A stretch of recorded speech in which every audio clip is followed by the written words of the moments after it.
Hi, everybody. Welcome back to the Bear Independent Podcast. I'm joined today by my brother Bob.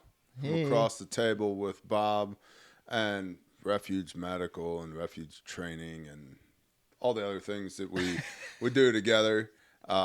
This is episode 2 of the Bearcast. So appreciate you being here, bro. Thanks for having me. You're welcome. Yeah, 100%. Should we do all that shit that like talking heads do to each other? It's like, it's so good to see you. It's so good to see you, man. Bro. I didn't see you yesterday. I haven't seen you in like 14 hours. This is crazy. How have you been?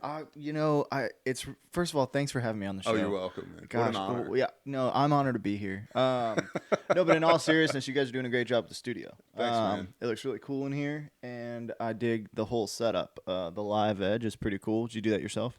My wife did that. Cuz. Gangster. Yeah. Super gangster. He who has found a wife has found a good thing. Yeah, they're more precious than jewels and rubies, right? No, dude, I think this place is really cool. I'm excited to talk at the camera a little bit, all you people. Yeah, that's yours over there. Yeah, that one's me, that one's you over there.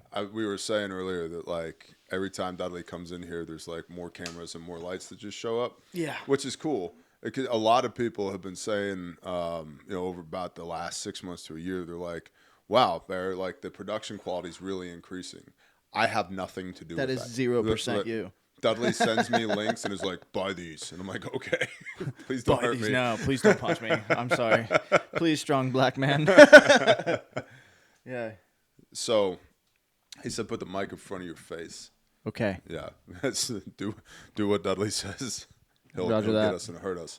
So I think a lot of people are familiar with you through the Bear Independent channel and probably more so with Refuge, where like 2 years ago I was like, hey, we really got to increase our social media presence with Refuge. We started a YouTube channel. Yeah. You do the Refuge live stream. You're in a lot of Refuge's content. But outside of that, like, who the hell are you really? Right. And where did you come from? Right. Yeah, that's a good question. So I showed up on the Refuge channel a couple years ago, and kind of quickly became one of the talking heads, you know, and I'm sure a lot of people were like, who the frick is this Bob guy and why is he talking to us? So, take us back to where we met. We met at Mayfield, Kentucky, which was a disaster zone. It got hit by like an EF30 tornado, it felt like. But I think it was an EF4 or an EF5. It was an EF5. Storm was a mile wide on the ground for 186 miles continuously. Yeah, it was chaos. Yeah. It was absolute chaos. All the emergency center had been destroyed. The emergency preparedness center, where they stored all their manuals and books as to what they were going to do when the tornado hit, got destroyed. Yeah. Firehouses destroyed. So they had no logistics. They had no resources whatsoever. So it was a really, really tough disaster zone. So that was the first time that we had met. I'd brought my crew out there, a couple of guys that we did tree work together, and then on the side we also did security contracting. So we did PSD work, and we did trainings and stuff like that, where some of them had served and some of them hadn't served, and we kind of all realized around 2019-ish that we should really vamp up our own capability, that we were 100% responsible for ourselves. Was there anything weird going on in 2019? There was. So at the end of 2019, we paid close attention to the intel sphere, and so stuff was coming in from Asia and from the Pacific region that was like, hey, there's a large disease. Yep. And we were hearing chatterings about it, and I was crazy because I was telling people, it was like, November of 2019, I'm like, guys, something bad's happening, like something big is coming. And then by spring of 2020, now all of a sudden Bob wasn't so crazy anymore. Yep. And so we were in Chicago. So before Mayfield, my wife and I, we both lived in Chicago, had a MAG there, Mutual Assistance Group, had a training group there, had a training organization there. It was called Don't Die Training and Tactics. Nice. DDTT, because we wanted you to not die, literally. And then we also wanted you to spiritually not die as well. Talk about ideological alignment. Yeah. Yep. And so we were teaching people stop the bleed. We were teaching people close quarter tactics, as well as we were teaching people some long range stuff as well. We had a couple really talented long range shooters. I still suck at long range. I never pretend to be that guy. Please don't ask me to make a shot past 300 yards. Please, for the love of God, pick someone else. No, it's something I'm trying to work on. But with that, we, my wife and I, we got together and we wanted to, I was feeling called to get involved, and so that brought us to Mayfield. The Spirit was telling me, just punch me to get involved in Mayfield, and I really did not want to, and so through obedience to Him, not through my own flesh, I went to Mayfield, Kentucky. I tried to avoid you at the best I could. I actually tried to strategically pick a time that you had left Mayfield. Mm-hmm. So you had just departed Mayfield, and you went to a different location. I think you went back home or something like that. So we showed up, which was great. So it was just like Katie Lynn, JT was there, and somebody else. A Cracker Turn Tour was there, and somebody else. And so we got there. We set up bed and everything like that. We're good to go. And the Spirit had told you to come back. And so, quote unquote, so that's pretty funny to me, And so we're on our first job site. It's like a Friday afternoon. We got there. We drove there for Shabbat, which is like a very weird thing for me because I didn't keep the Shabbat at that point in my life. I knew that I should keep the Shabbat. I just didn't. Spirit was like, you got to be there for Shabbat. I was like, okay, fine, cool. So we drove there. We did a little bit of work when we got there. It's not just gonna stand around with our, our feet and our boots and not do anything. So we did a little bit of work on the Shabbat or before the Shabbat, and you showed up at the job site, and I was pissed. You come out, you got the camera, you're look at this, look at all this disaster, and you're doing, your thing. You're showing the people what happened. The news crews weren't showing people how bad it was. The news crews were like, yeah, it's a really bad tornado. They're not showing the fact that they literally don't have any emergency response. Yep. Like there's no EMS. There's no police. There's no fire. Everybody's been up for 48 hours, 50 hours, 60 hours. It doesn't matter at this point. It's kind of like I would argue that they could have potentially brought in the National Guard way sooner than they did.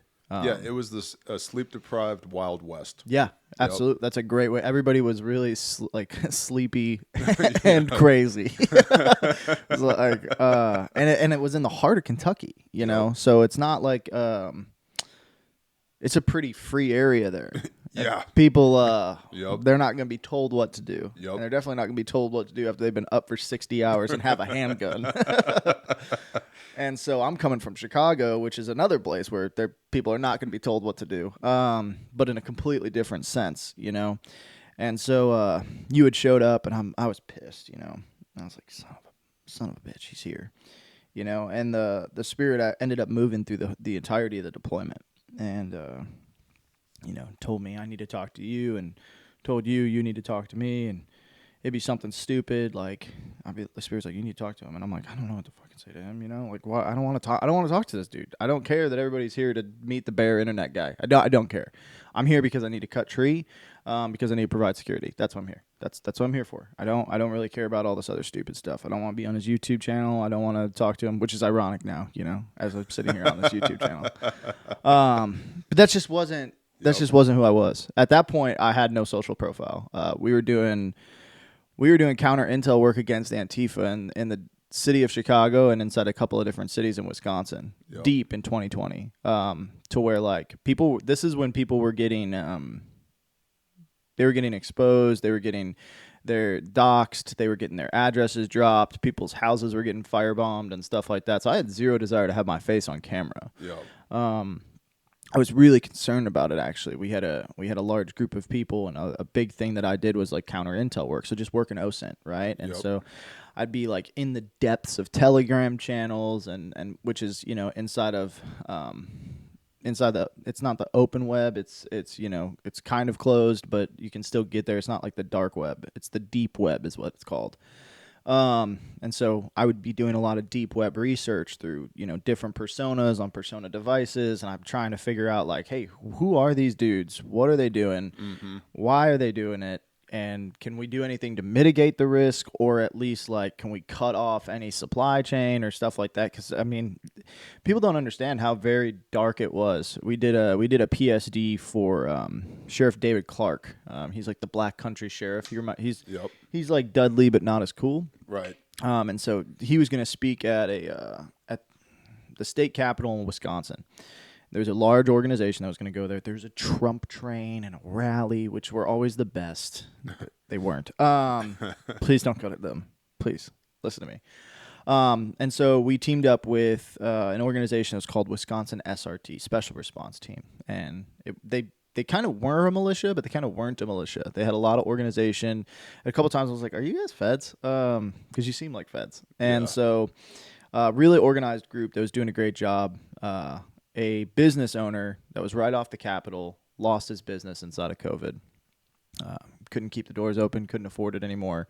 And he offered up his whole business to these 40, 50 dudes that were providing security. So it gave us Overwatch. It gave us, a base, a TOC, basically, like a fully operational TOC. And so we're live tracking all of our dudes in the field. They got comms there. It's kind of like a little bed down scenario because we were doing, we're just doing observation, LPOP stuff before the event as well, to see if there's any pattern of life to individuals, and there was. And so Antifa would show up, and this is the reason I bring it up, because this is totally possible to happen again. And people don't understand how quick this happens. Antifa would show up, and just be drinking a couple of water bottles. The water bottles would be frozen, though. And so they'd take a little bit of weed whacker wire, and they would shoot into the snow, right? Just walk away. If you're not paying attention, you'd never see it. See, but the thing is like a frozen water bottle at 30 miles per hour, at 40 miles per hour, you can give somebody a TBI. You could really hurt somebody. You could really, really damage somebody. And they started doing that, and then all of a sudden, the fireworks started coming out, right? And we saw them staging fireworks, and so we knew they were buying them somewhere.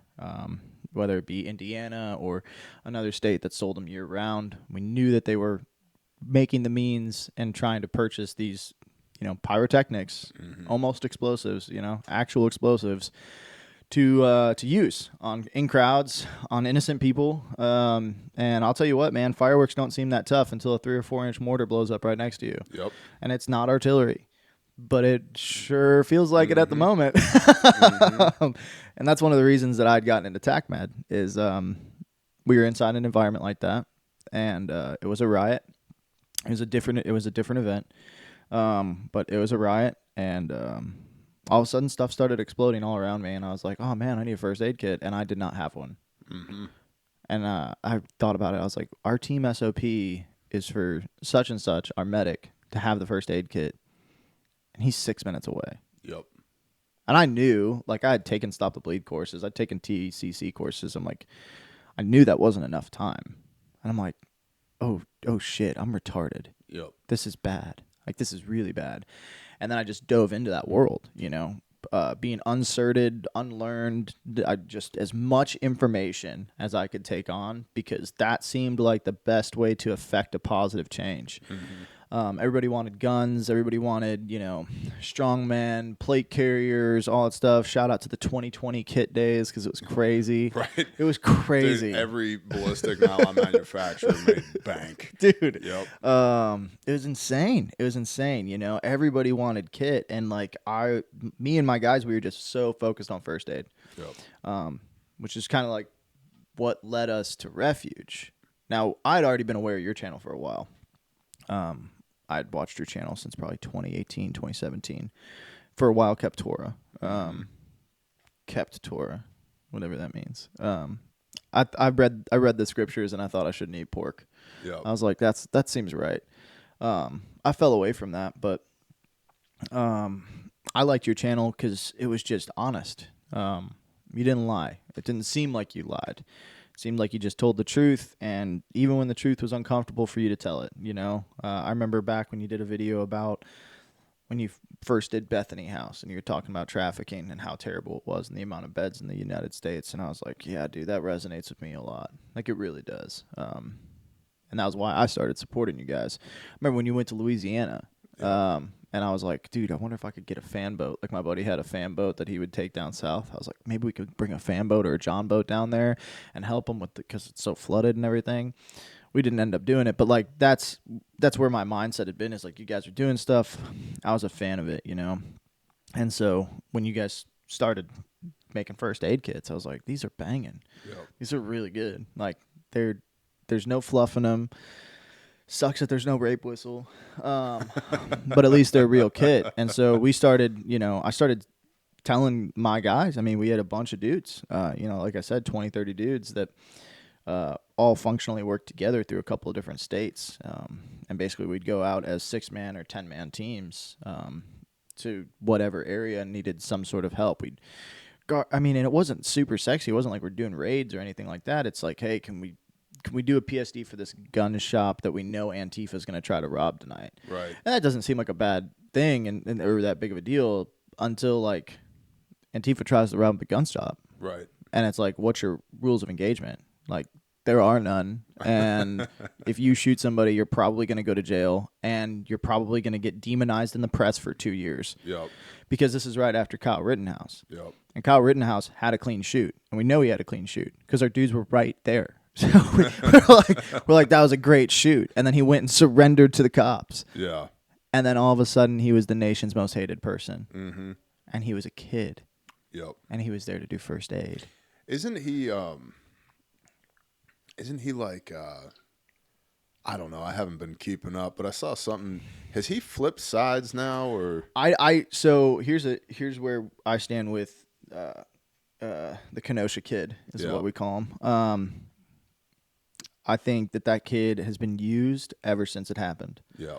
And so at this point, he probably doesn't have a good idea of what he's doing. Right. And I know he's chasing some money. Yeah. He's got a big thing with AR 500 for like an armor package, and he's got like a bunch of different sponsorships. I mean, he trains. I see a lot of stuff of him training. Mm-hmm. He's out there with his nods and his plate carrier and his rifle and stuff, which is cool because he almost wasn't able to hold any of those things for a minute. Yep. But I think inside the political sphere, it gets so volatile so quickly that if you say something, this could happen to me. Yep. You can get canceled like that. Especially, it used to be the left wing that canceled people. It's not the left wing anymore. The right wing will cancel people. Oh, you're not conservative. Yep. So what do you mean I'm not conservative? You're not conservative because you don't think that. Or you're not conservative enough. And that's the thing is like, well, I'm pretty dang conservative. My wife is not allowed to work outside the house. My kids are homeschooled, and we're eating food we grew, and we worship Christ as Messiah. So I don't know how I get more conservative. They're like, yeah, but you didn't think Donald Trump was good. I'm like, what does that got to do with anything? I'm like, and so I think that happens inside of the right wing of the bird as it gets super duper volatile to where all of a sudden, even if you say something that's pretty based or, just differing to the mainstream narrative, which is good. We should be having differences in the mainstream narrative that all of a sudden you're the bad guy. Well, you should be suspect of anything that has the word narrative attached to it. I agree. Critical thinking is not something that I think enough people engage in anymore. And I think there's a lot of people who think they're critical thinkers because they're analyzing the air quote intel that has been spoon-fed to them. Yeah. They've got 5 mainstream news sources, and they're like, I'm looking through the intel. It's like, buddy, that's not intel. Yeah. Yeah, exactly. And we have this idea, this concept that if I read articles from Axios and from Fox and from RT and from Drudge and from MSNBC, I'm well informed. No, just because every news outlet, air quote, Al Jazeera was literally terrorists, probably still are literal terrorists. They are literal terrorists. Now they're a world news source. Bullshit. That's because terrorists have become a world superpower. Yeah, well, we'll go there next maybe. But we have this idea that if we consume this information from all these different sources, that we're well informed. What are they not telling you, right? Just because you've consumed all the little breadcrumbs that they've decided to give us doesn't mean that's all the information. No. It's not even close to all the information. And so there's a lot of people who think that they're critically thinking because they've analyzed all of the breadcrumbs that they were given and don't even realize that's like 1% of the breadcrumbs that exist. Yeah. Those are just the ones that the machine has decided that we're allowed to peek at. And as a result, you end up falling, you're still participating in the narrative, whatever it might be.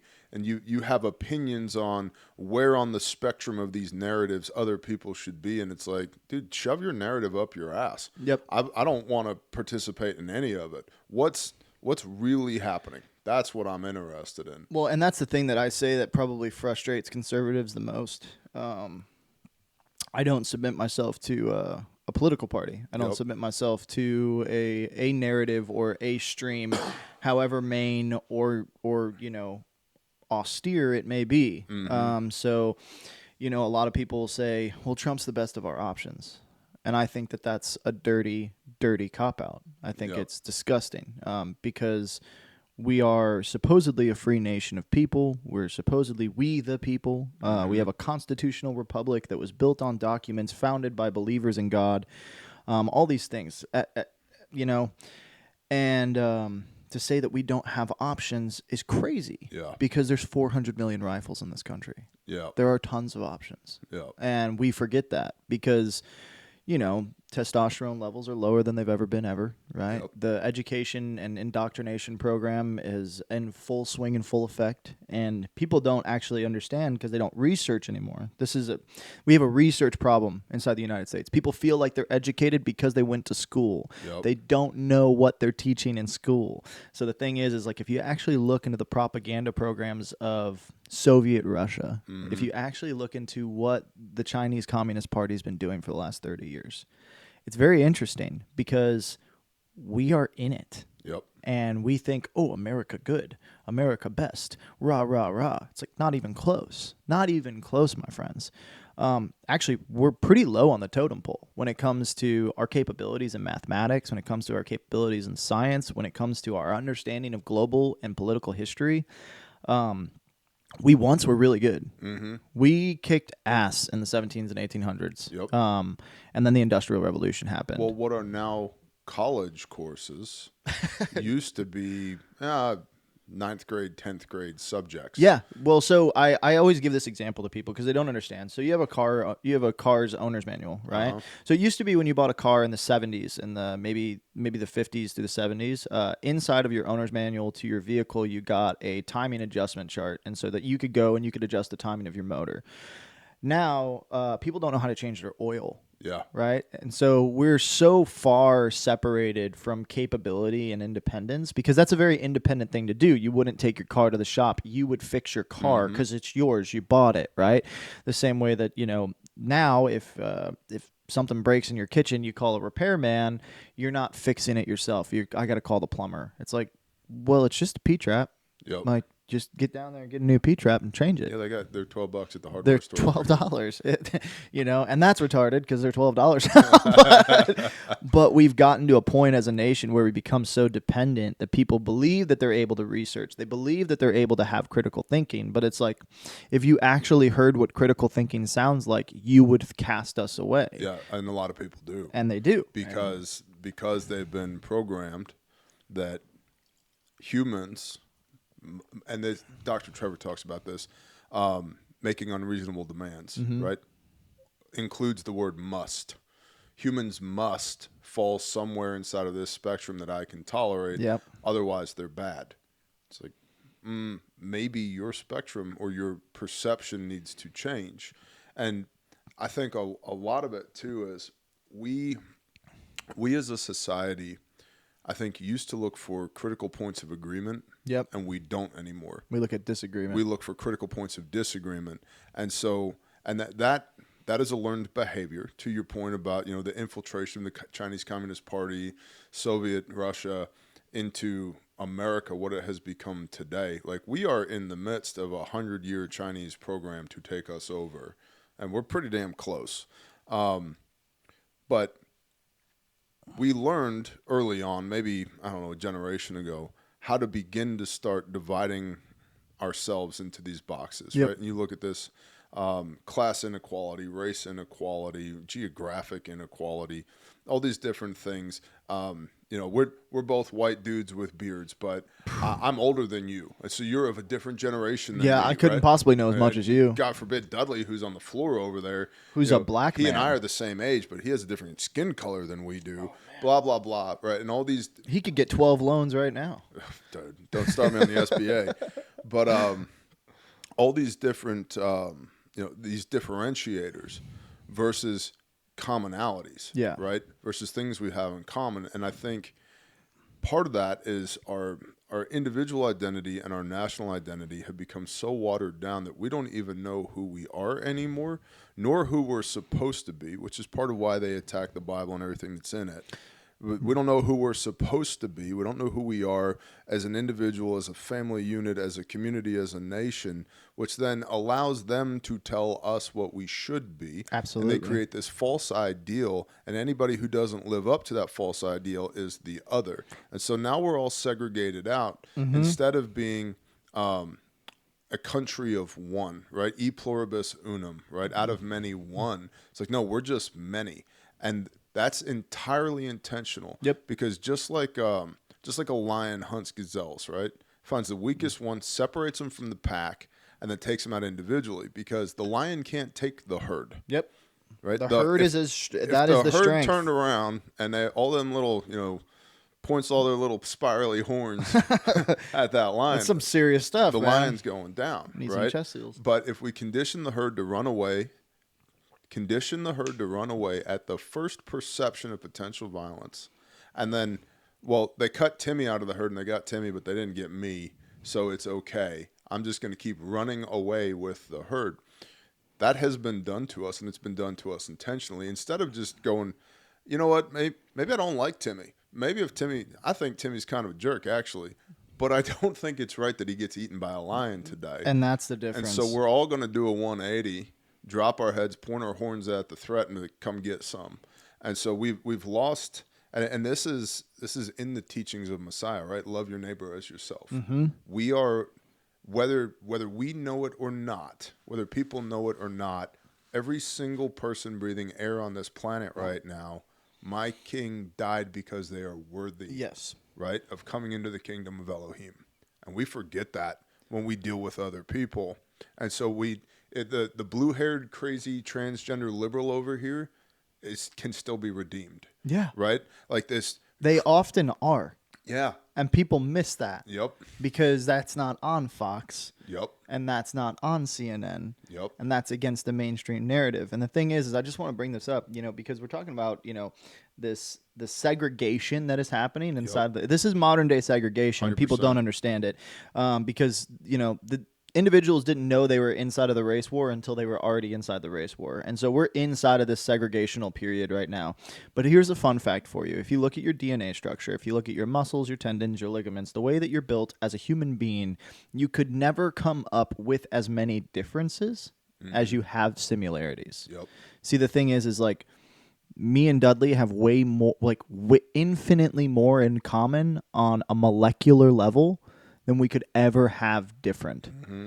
And if you look at that, we'll be hard pressed to find differences. We'll run out in probably about 20 or 30, right? Versus his calf and the structure of it, while it may be larger, is built the same way my calf is built, because our God is God. Yep.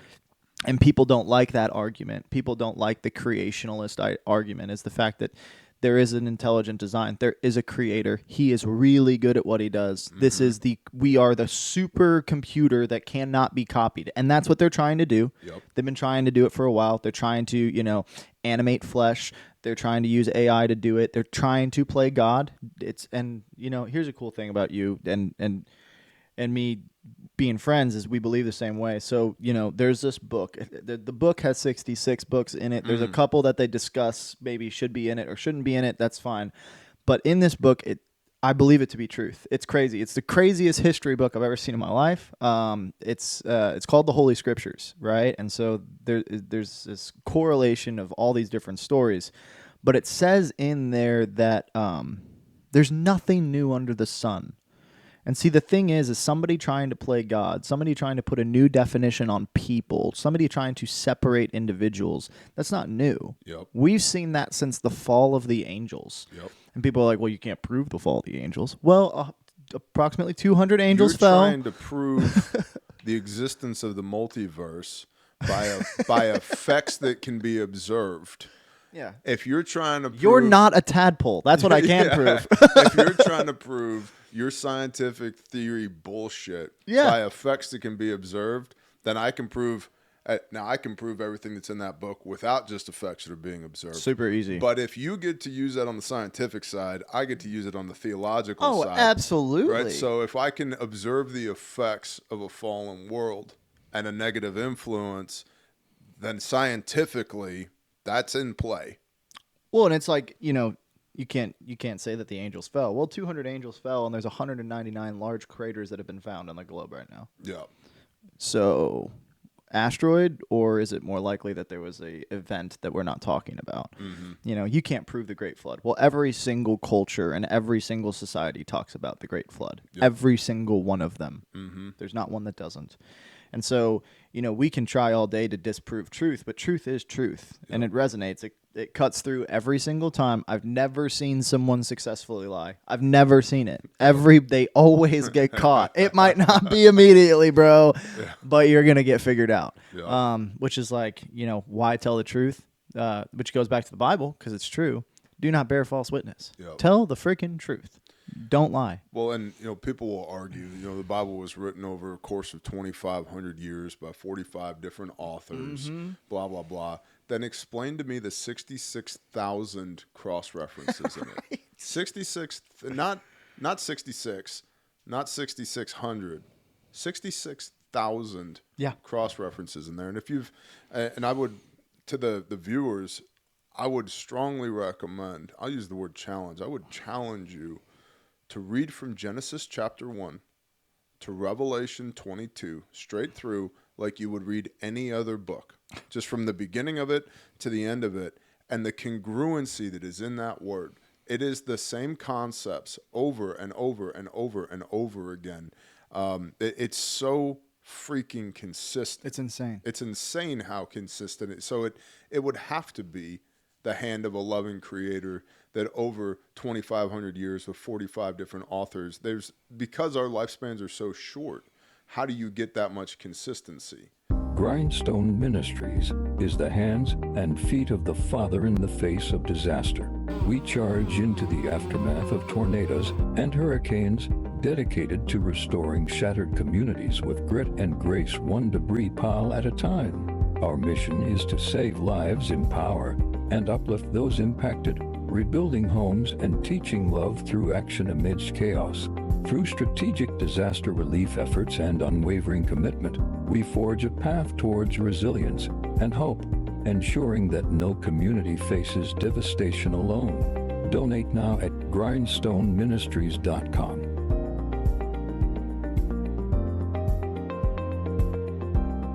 By the way, I was an angry knuckle dragger before the faith. No way. You too? Yeah. Wow. I didn't believe this book. Yep. I didn't want to believe this book. I had no interest in believing this book. I thought the people who believe this book were weak. Yep. It's like, those guys are weak. Those guys are gay. They're stupid. That for me was because of the examples of believers that I had for reference. 100%. I didn't have any biblical men around me to train me up in the way that I should go, so that I would not depart from him. Right. I was floating in the abyss of worldly Babylon and hoping that, I could somehow figure out how to be better. Yep. But I had no definition of better. And that's the thing. So I analyzed different books and different texts. I read through the Quran. I looked at the pillars of Sharia and the pillars of Islam. I looked at the speaking or the teachings of Confucius, right? I tried to study some stuff about Buddha. That never interested me. But I looked at all these different religions, and all of them sucked. Like they super sucked. And to be honest, the only one I kind of resonated with besides Christianity was Islam. Yep. And I was like, well, I kind of like some of this. I don't like some of this, like way more than I like the other parts. But the thing is the only reason that happened was because Islam is just a perversion of the truth, right? It's a cheap knockoff, and it does a bad job at being a cheap knockoff the deeper that you go. And then you learn about their prophet Muhammad and how absolutely wicked and perverted that man was. And you realize, well, prophet's not a good word. How about false prophet Muhammad? That makes a lot more sense. And I was just scientifically studying, looking for the truth. So much so that I found myself working for the other team for a short period of time. Because I just wanted to get ahead in life. I wanted to figure it out. I was just seeking, and I sought out old Hasatan, and he sent somebody to answer. As he would. Right? I made myself a little blood offering. I did bad stuff to try to conjure up some good voodoo. And I got a response that I was looking for. I really did. And then I realized that I got a response I was looking for. So if that guy's real, that must mean the other guy's real too. And if I look at the history book, if the other guy's real, he created the one I just prayed to. And so I'm praying to a created being. I'm in danger. Smoked for it. I'm in danger. I felt violently ill. I could barely walk. I could barely talk. I could barely speak. I didn't know what to do. I was terrified. I'd never been so scared of anything in my life. I didn't know what to do. Still, just quiet, whisper in my ear. Find a Bible. Find a Bible. I don't have a Bible. This house doesn't have a Bible. There's no Bible here. That's not happening. I go out and I'm in my garage. I tinkered a lot in my garage. I'm a garage guy. In the middle of the garage is a Bible. Like, how is this possible? How is this possible? This doesn't make sense. And I'm like, okay. And I'm ill, man. I do not feel okay. I open up and I don't know this book. I don't know anything about this book. I can't read these freaking names, the these, thous, theys. I'm not doing it, dude. I don't fully understand it yet because I didn't have the Spirit to guide me through it. And I open up to Revelation. I'd never been more scared in my life. And they say that wisdom starts with fear of the Lord. And that's what it was. See, the thing is, I was trying to gain wisdom in this world. And the Father gave it to me. So all of a sudden, I became really scared of him. And I just dropped to my knees and I said, I'm sorry. Help me. I'm sorry. I don't know what to do. I don't know who you are. I don't know about this Jesus guy. But I know that you're real. It didn't start with this cushy prayer to save me, Jesus. Right. It started much more of what the fuck do you want me to do?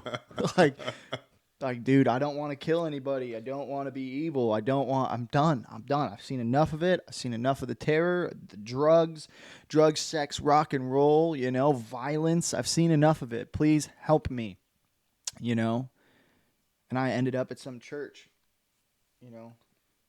My mom made a deal with me. She said I could come and live with her if I wanted to get my life back together, if I wanted to figure it out. I was a young man. She said I could come and live with her, but I had to go to church every week. She said, I don't care if you believe it. She goes, that's my only rule. You got to go to church every week. I was like, well, I don't want to go to church every week. She's like, cool, you go live somewhere else. And I was like, all right, fine. I'll go to church every week just so I can hear what these people say, so I can disprove it, I had this, huge spiritual experience and found myself in church the next week, and all of a sudden, an old man by the name of Dick Chauvin, Richard, freaking good Chicago accent, got his little New Yorker cap on, old arthritis hands, comes up, he goes, Bob, I feel like me and you are supposed to be talking more. I was like, what are you, who are you? Right. And he's like, my name's Dick. People call me Richard because they don't want to call me Dick, but my name's Dick. It was funny, man. And he was wise. He'd gone to Moody Bible College. He'd studied the Word for a really long time. And a good man, right? As good as one could be. And this guy saw me broken and was Christ to me. Yep. Like, really was. And he was like, hey, do you want to read the Bible? And I was like, I have no idea how to do this. And he's like, nobody does. We're all just faking it. And I was like, that can't be true. What about the pastors? He goes, they're the worst. He's like, you know what you should do? You should get a note card. You should write down a verse from the Bible. You should put it on that note card and try to memorize it every day. And I was like, well, how's that going to help? He's like, because then you'll know the Bible. And I was like, well, what is that? How will I know what it means? He goes, give it time. God will show you. And I was like, I want to know now. He's like, then you better start writing. And he saw this broken young guy that just wanted to help people. And he walked me through a lot. And, you know, he still is a good dude. He's still a good teacher, you know. But a lot of people don't understand that they're walking around in this world right now, and they are actually making offerings to false gods. Yep.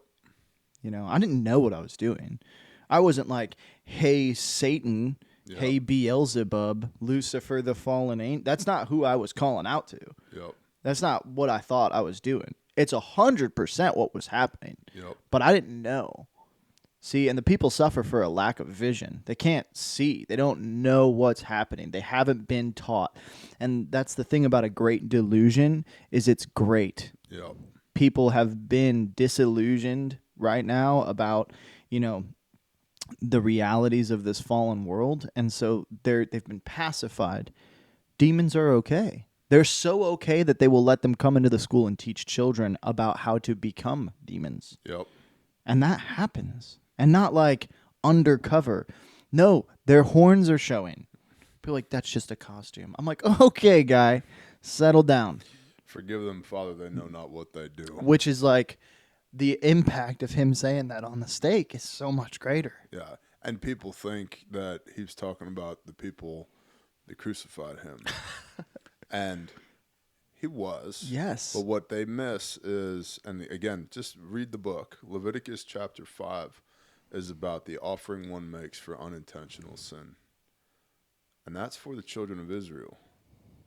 And people will argue because they don't know, right? Well, I believe in Jesus. I'm not in Israel. I don't have to do I'm not that. talking about the nation state over there. I'm not talking about, you know, what the League of Nations codified in 1947. I'm talking about Genesis 32, he who struggles with Elohim, and he who overcomes with Elohim, he who is ruling with Elohim. And you can go to Ephesians chapter 2, where Paul is teaching after the death, burial, and resurrection of Messiah. And he says, for you were once without Messiah and apart from the nation of Israel and had no access to the covenants, plural, of Elohim. And so the implication there is now that you are of Messiah, you are of Israel and have access to the covenants, plural, of Elohim, right? Well, Leviticus chapter 5 is about the unintentional sin of Israel. And so, because, of course, Messiah is the Word made flesh, right? He knew it and did it perfectly. Every time. What does he say while he's on the stake? Forgive them, Father, they know not what they do. And that's not just a statement on those the snitches, and people miss this, the religious snitches that gave up the king to the government so he could be killed. Let's break it down Barney style. Yeah. That's what happened. That's absolutely what happened. That's what happened. It's not just about them. It's about us too. And praise the Father that he is so loving and merciful, because if we were held accountable for all the things that we do that we don't even know we're doing wrong, every one of us is dead. Yeah. And that's why every one of us needs Messiah. Desperately. Whether they know it or not. Because, dude, I guarantee you, it's prior to lunch while we're recording this, I guarantee you I've fucked up 100 things so far today. Yeah. Right? Today. And that's Proverbs 24:12. Accountability and understanding track together. Yeah. Right? And so you're accountable for the things you understand. Praise Yah, you are not accountable for the things you do not understand yet.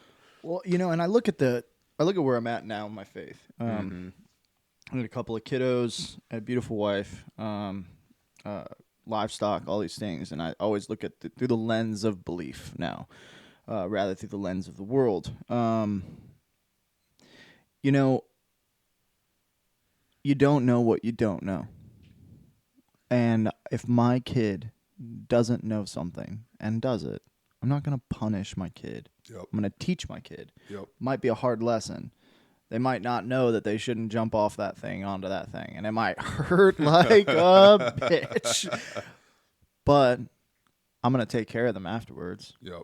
And I'm going to walk them through like, hey, that was pretty dumb. It was pretty dumb because of this. It was pretty dumb because of that. And all of us have done something really stupid in our life, and it is hurt really bad. And we've read in the Word afterwards where Dad's like, this is why you don't do this. This is why you don't do this. This is why you don't do this. You see, and, you know, I was this angry young dude that loved the art of gunfighting, that loved people, that just didn't know what to be doing, didn't understand.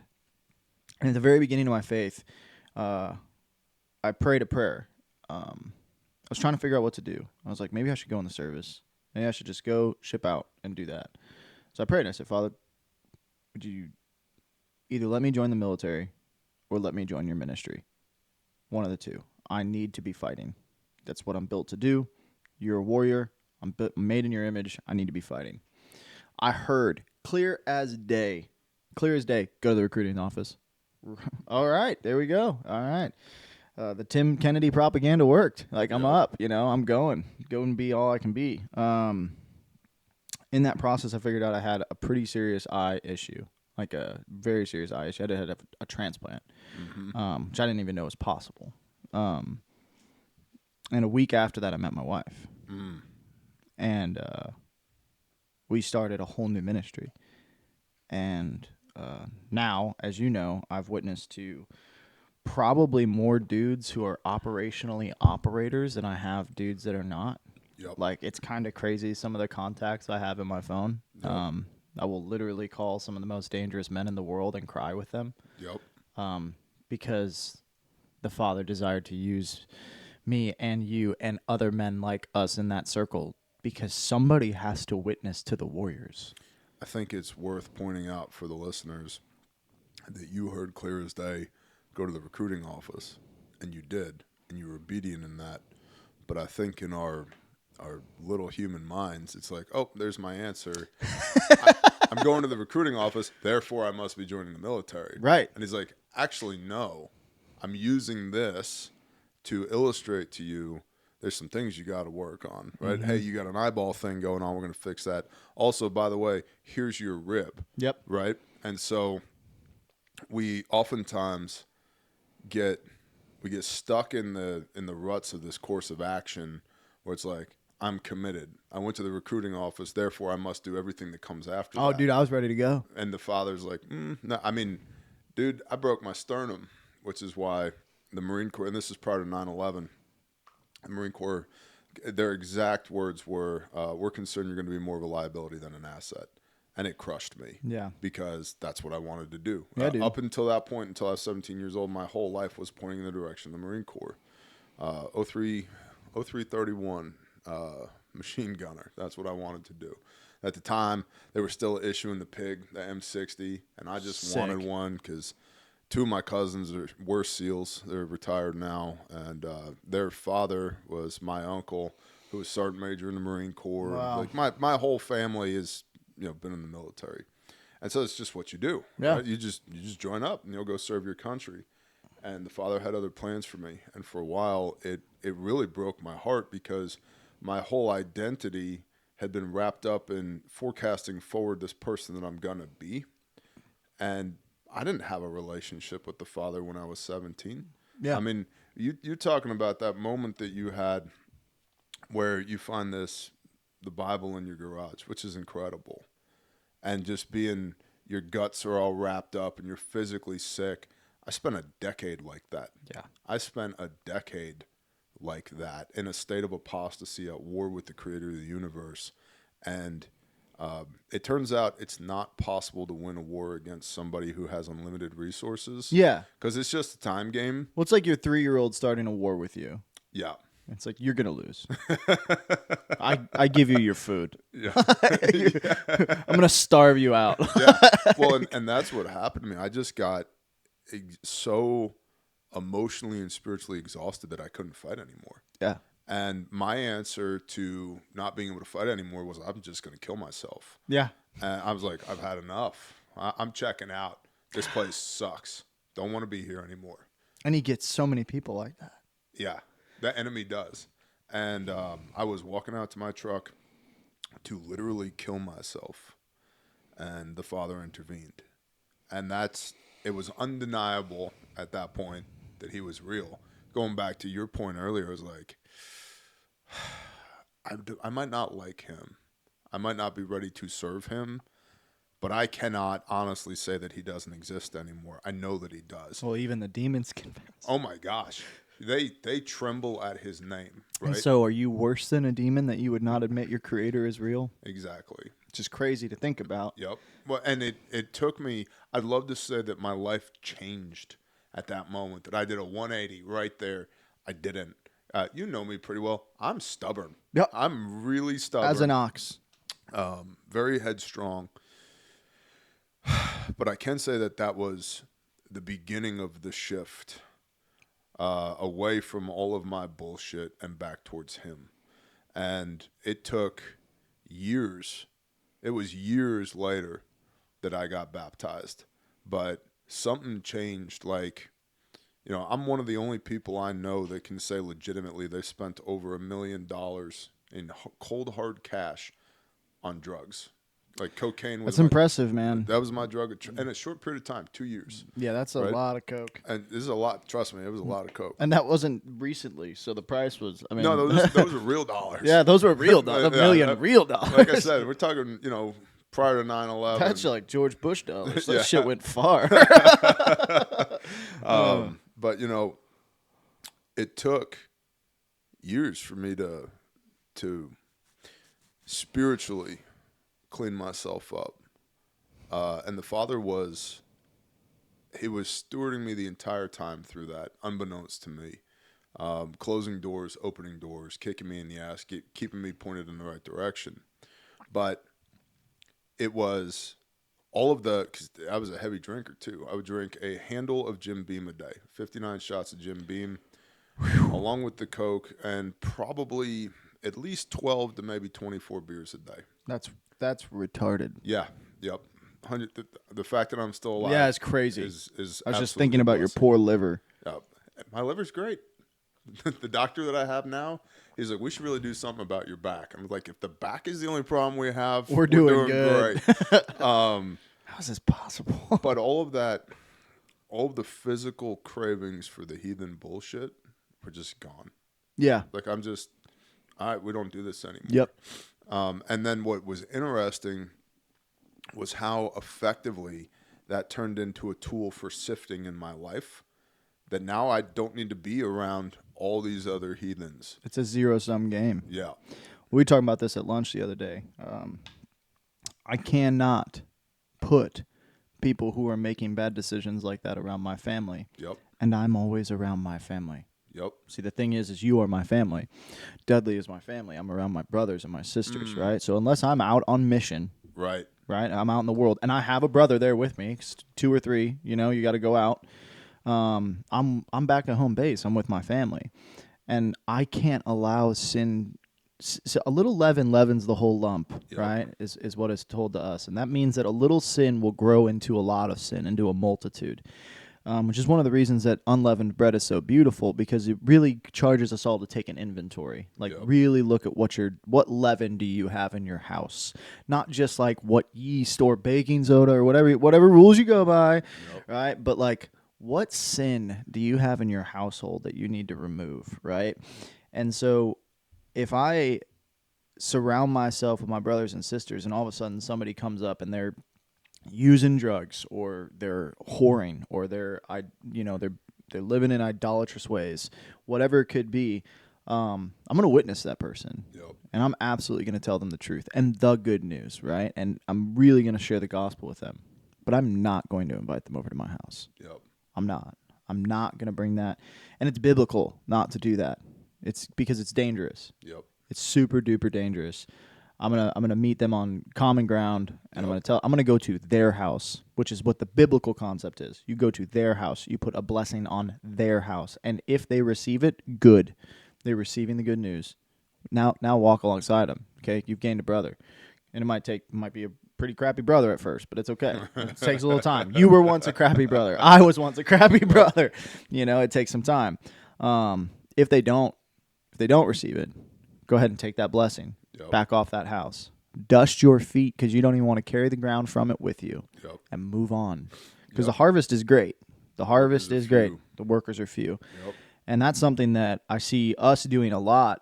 People ask us all the time, well, how do you become Bear Camp? I was like, well, first of all, Bear Camp doesn't even know what Bear Camp is. We're this body of believers that are trying to do cool stuff for Dad. So the whole idea is you could probably be Bear Camp where you are. Yep. And there's a bunch of people that don't live here that are totally Bear Camp. Yep. Dr. Trevor's a great example of that. Yep. He's out just doing dope stuff wherever he is. 12C. Yep. Great example. Doing dope stuff. Ed Yep.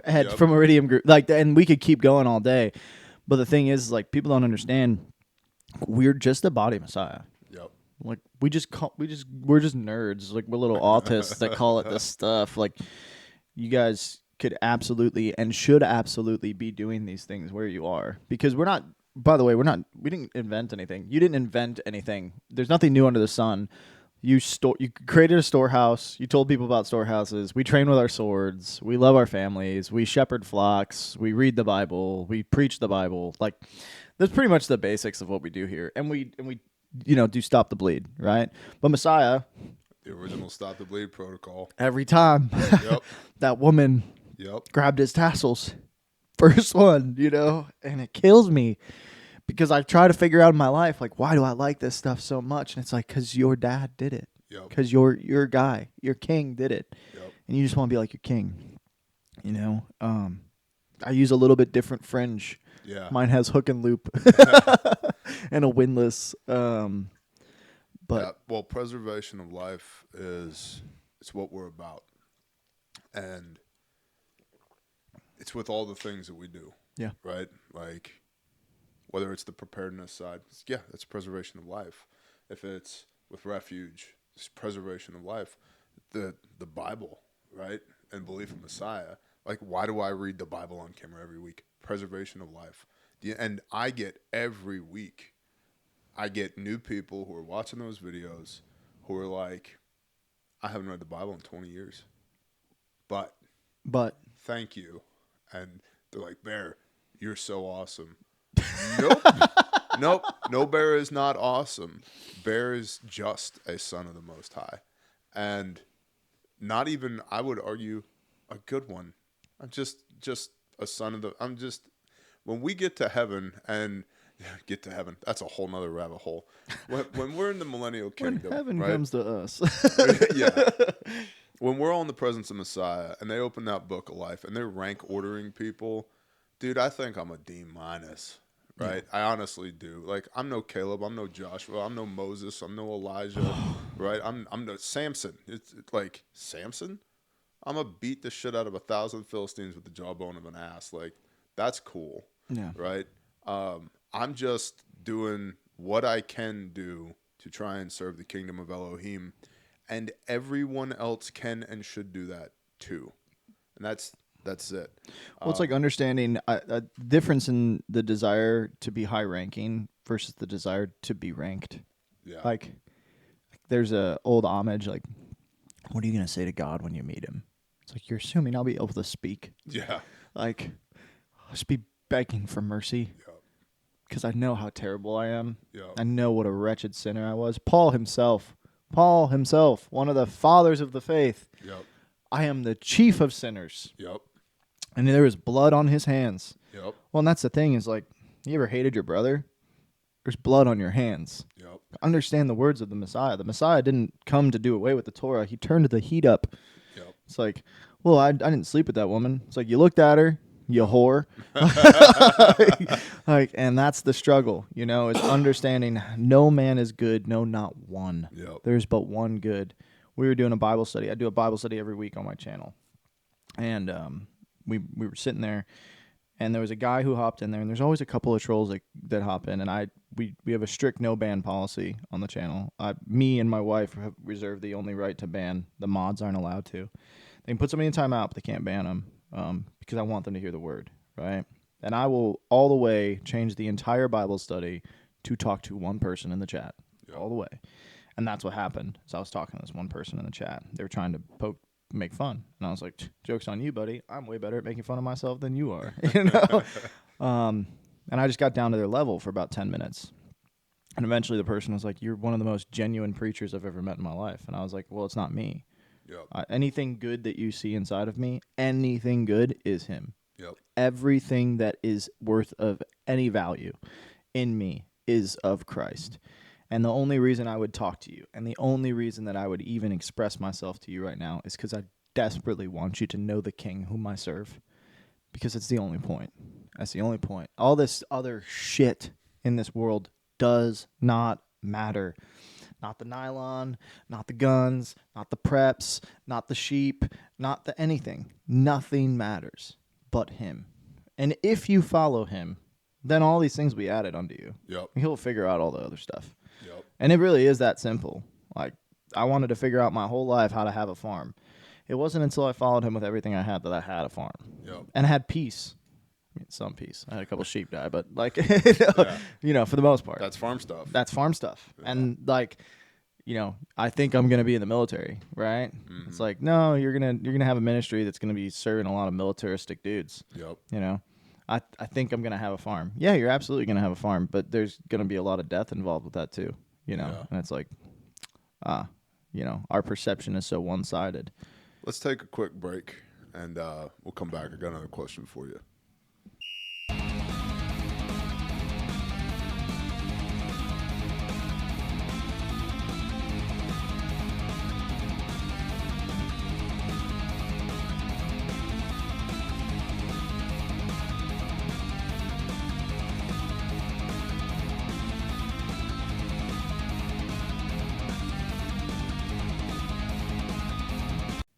That syncs the audio. Oh, we're back. We're back. We're so back. That's how you know.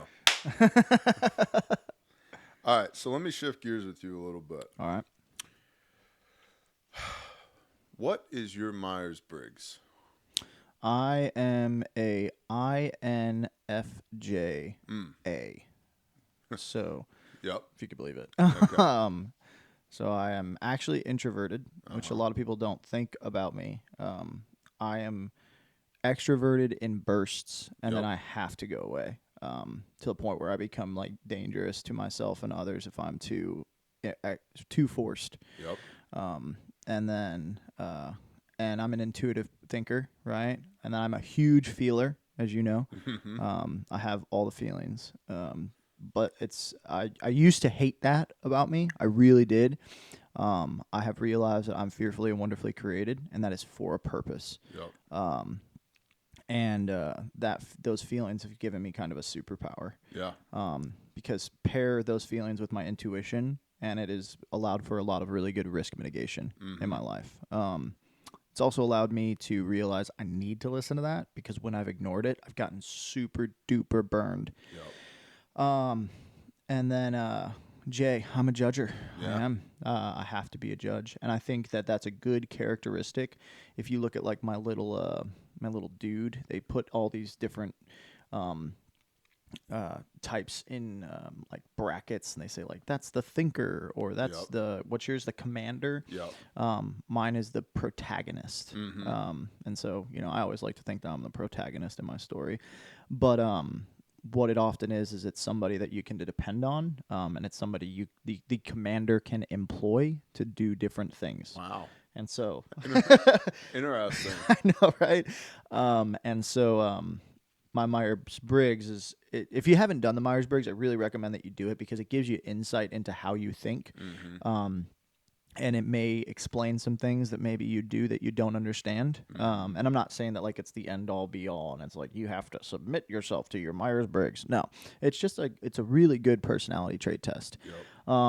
And it also made me a lot better at being a husband and being a father, because I didn't understand why I did certain things. but I always put things through the protagonist lens, right? And through that lens of like, well, we got to do what we got to do to be the main character, and we got to continue to support the storyline, and we got to move the storyline forward. It has to happen. And my wife is not that. My wife is a support role, right? And she's really good at a support role, and she's a creative support role at that. And so my daughter, I think, will have a very similar Myers-Briggs to me. Yeah. She's super outgoing. She wants to be the captain of her own ship, and she's just a baby. And it pisses my wife off to no end. It really does, because my wife's like, you can't do this. Like, you got to submit to me. And my little daughter's like, I submit to no one, you know? And she's just like me. She's dad's best friend. And so we roll around and get in trouble together. But that's actually made me a better father and a better husband in that scenario, because I've been able to break things down a little bit differently from my wife and explain the differences in processing, even at that small infancy of human behavior. It's very prevalent, you know. And so I recommend that you do the Myers-Briggs, because it'll help you be a little bit more astute to who you are. I like it. I asked because I think it does help characterize people, right? It doesn't define them. No. It's not set in stone, and it can change over time, different stages in your life. But I like it specifically for me because I am an ENTJ, which is the commander, and my freaking J is strong, bro. Super strong. I've had to, I think a lot of times people in general, and me in specific, don't realize the strength that your character has sometimes, because I have like broken people and come close to breaking people that I love simply by like sheer force of will without trying to. You know, I didn't realize the impact it has, like when I walk into a room a certain way or say a certain phrase to people. Sets a tone. And me being me, I'm like, suck it up, buttercup. And they're like, I thought you were friends. I thought you loved me. And I'm like, I do. What's your problem? You know, and I anecdotally, one of the ways that I describe you to people when we're doing teams, which is the point of what I'm talking about here, is Bob feels all his feels. Yep. And that's not a bad thing. It's just something that like you needed to know for you, and the rest of us need to know, because I have feelings. I just don't use them. And I'm not saying that's a good thing. Right. Like there's definitely instances where I can and should use my feelings more. When I'm, you know, I'm a pastor now. Like feelings should probably be in the equation. For sure. Right? Like I have a wife and children. Feelings should probably be part of the equation instead of like robot brain. You know, I'm crunching numbers in my brain instead of like having a conversation with one of my children. So, but from the ENTJ is the commander archetype, and part of that, like you're not a commander unless you have teams. Yep. It's as simple as that. Yeah. And I'm blessed that I've got refuge teams, Bear Independent teams, Caleb House teams, Grindstone teams, right? And so when you're looking at putting teams together, knowing the Myers-Briggs of the different individuals that you're going to put together in this team helps you understand where potential pain points are going to be with this group of people, and then also, do they have complementary traits to one another? Right. You know, like if you have somebody that executes really well, like you execute really well, here's a task, handled. Pairing you with somebody who, like a defender type that has strong administrative skills. It's gangster. Because now you can conquer, yeah. Right? So like, you have all the things you need when you need them to be able to go out and execute. And then the defender type who's going to support you in the role that you're in as the protagonist, but also has that strong analytical admin background, they're going to be fulfilled because they have somebody like you in their mind to take care of. Right. They're taking care of you. They're 100. enabling you to be who you are. And so things like that, right? And then you could, now let's say we want to do something that's strategic, right? Add in a visionary that's like, hey, this is where we're going. Yeah. Right. And now, you know, Ecclesiastes, a three-stranded cord is not easily broken. Right. Right. And so I look at Myers-Briggs from a leadership standpoint of like, what kinds of people do I have, and how can, I'm not calling you a Lego brick, but like Lego No, bricks. it makes complete sense. How can I assemble if these are the different pieces that I have, how can I assemble these in such a way that it's going to accomplish whatever the strategic initiative is? I definitely agree, for the listeners, if you don't know what your Myers-Briggs is, look into it. And then, if you come on board into our organizations, I know in Refuge, and I probably need to start doing this across the board now because we've got so many freaking people. Yeah. Strengths Finders 2.0. Yes. Right? Super good book. Yep. Strengths Finders 2.0. It's $18 for the book. It's a little book. And the real value in that $18 is that it comes with a one-time redeemable online test to figure out your Myers-Briggs. And then the remainder of the book is, okay, so you're an INFJ. Yep. Here's the characteristics of an INFJ. And then here's how this individual is going to operate. Here's how you need to work with them. Here's what they need. Here's what they don't need. Here's the other types of people that work well with them, the types of people that don't work well with them. And then if you go bring it all the way back around to, when you started doing security and PSD, if you get good enough at understanding the characteristics of introverted versus extroverted, thinking or feeling, right? Intuitive, are they judging? Or are they sensing, right? Are they a sensory type person? Sensory type people use sensory words. Yeah. It looks like, it feels like, it sounds like, versus judging like it is, right? This is. You learn how to read that in people. You can then typecast people. And so if you have a person of interest, I wouldn't use the word target, but you have a person of interest, you can observe them over a period of time and go, I think they're like this. And so if they're like this, then that means that they're going to have these types of behaviors. You can compare that against the manual and go, yep, okay, here's some exploits. Yes. Yep. 100%. The best elicitors study that, right? Yep. And they become students of people, right? Yep. And it's a people craft. And it really is quite interesting. I've talked to a couple of really good elicitors over time, and they do this thing where they literally put people in buckets at the beginning of the conversation, and then they're in the middle of the conversation, they may move them into a different bucket. Mm-hmm. But I would say that this is something that's often missed inside situational awareness. People think about situational awareness as like threat assessment, and yeah, exactly. They're looking left and right. They're like, oh, I got to be aware. And I would argue that that's just a small part of situational awareness, because the likelihood of you being in a gunfight today is pretty low. Mm-hmm. We go to Chicago, we could bump those numbers up, but right now in rural Oklahoma, it's pretty low that I'm going to see violence today. But I will have interaction with human beings, mm-hmm. right? And sometimes a lot of damage can be done without any violence at all. Yep. And so having the ability to forecast what people may do, right? That's wisdom, right? The Proverbs yesterday, it was, the prudent man seeth evil and hideth himself, right? Mm-hmm. And so being prudent, being wise is looking at a situation and going, okay, where's the evil at this, right? Because there's evil, it is, right? And then even if it's non-intentional, right? Mm-hmm. Somebody could just be doing something, act in a certain way in a season of their life. How do I see this? How do I forecast this? How do I create space to mitigate the risk for myself? Well, and having a working knowledge of elicitation also then gets into counter-elicitation. So when you just bump into somebody, a bump is a technique in the IC, intelligence community. Like, it's a huge technique. So you just happen to bump into somebody, and they're asking you these questions, and you know that these questions are part of a selection process to try and type you. Yep. Right?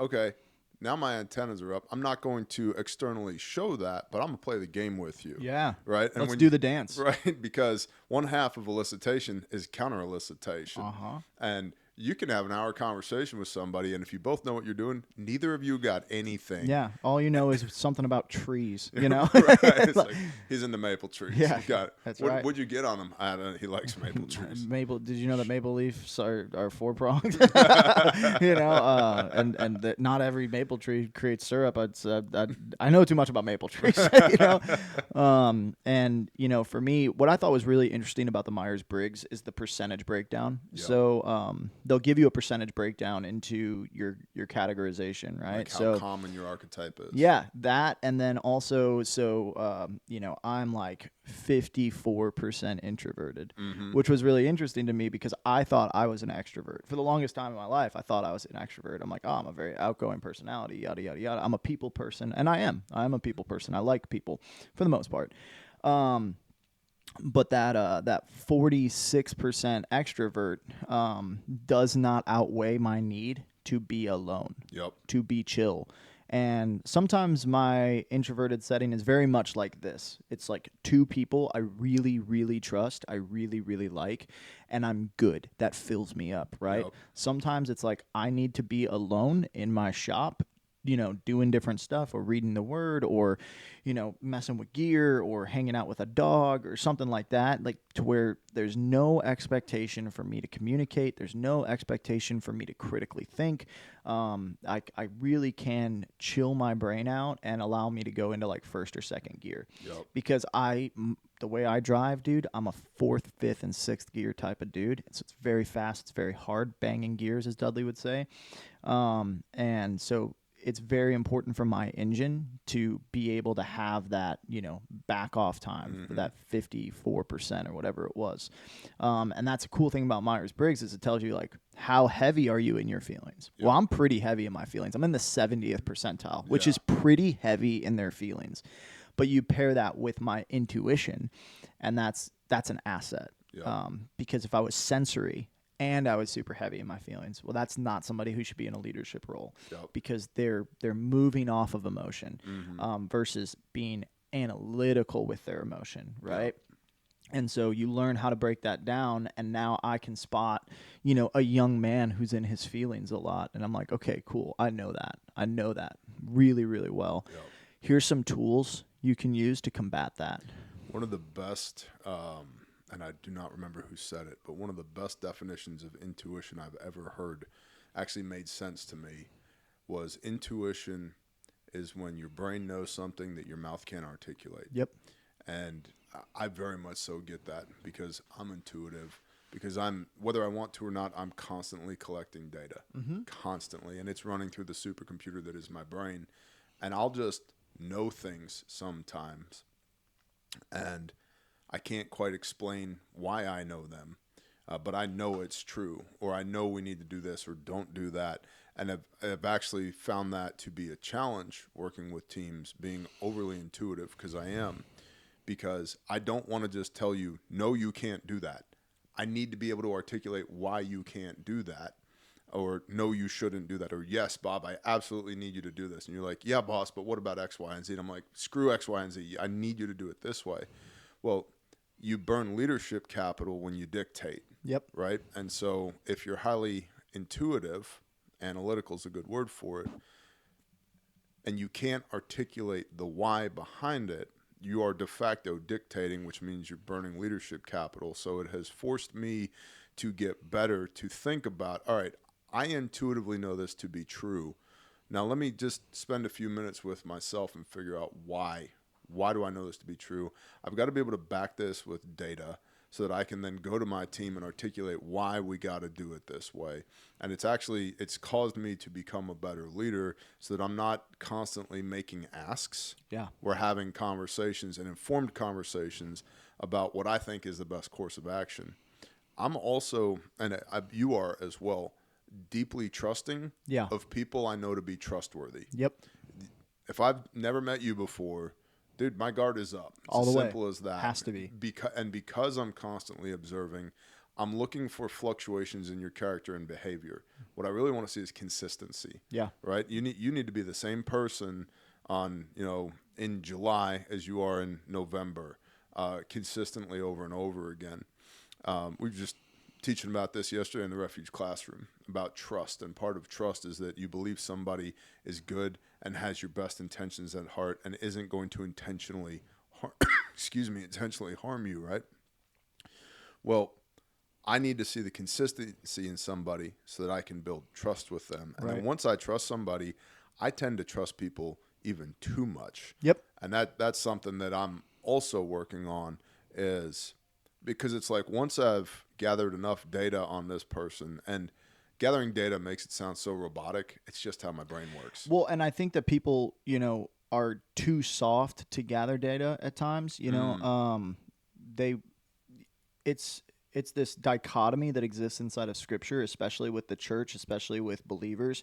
They read in Acts chapter 2 that they held all things of one accord, and they're like, well, obviously I can give this guy my bank account. It's like, whoa, slow down here, guy, because wise as serpents, then gentle as doves. And that's the thing is like you have to balance. You have to use Scripture to interpret Scripture. Yep. Like hold all things in common. If he needs money, give him some money. Yeah. Right.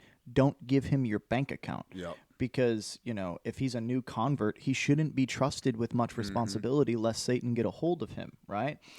And so there's this balance that has to happen here. And I know, through being over trusting, you've been burned. Through being over trusting, I've been burned. And that happens, and there's no better way to learn than actually doing it. You want to get wisdom? Get wisdom, buddy.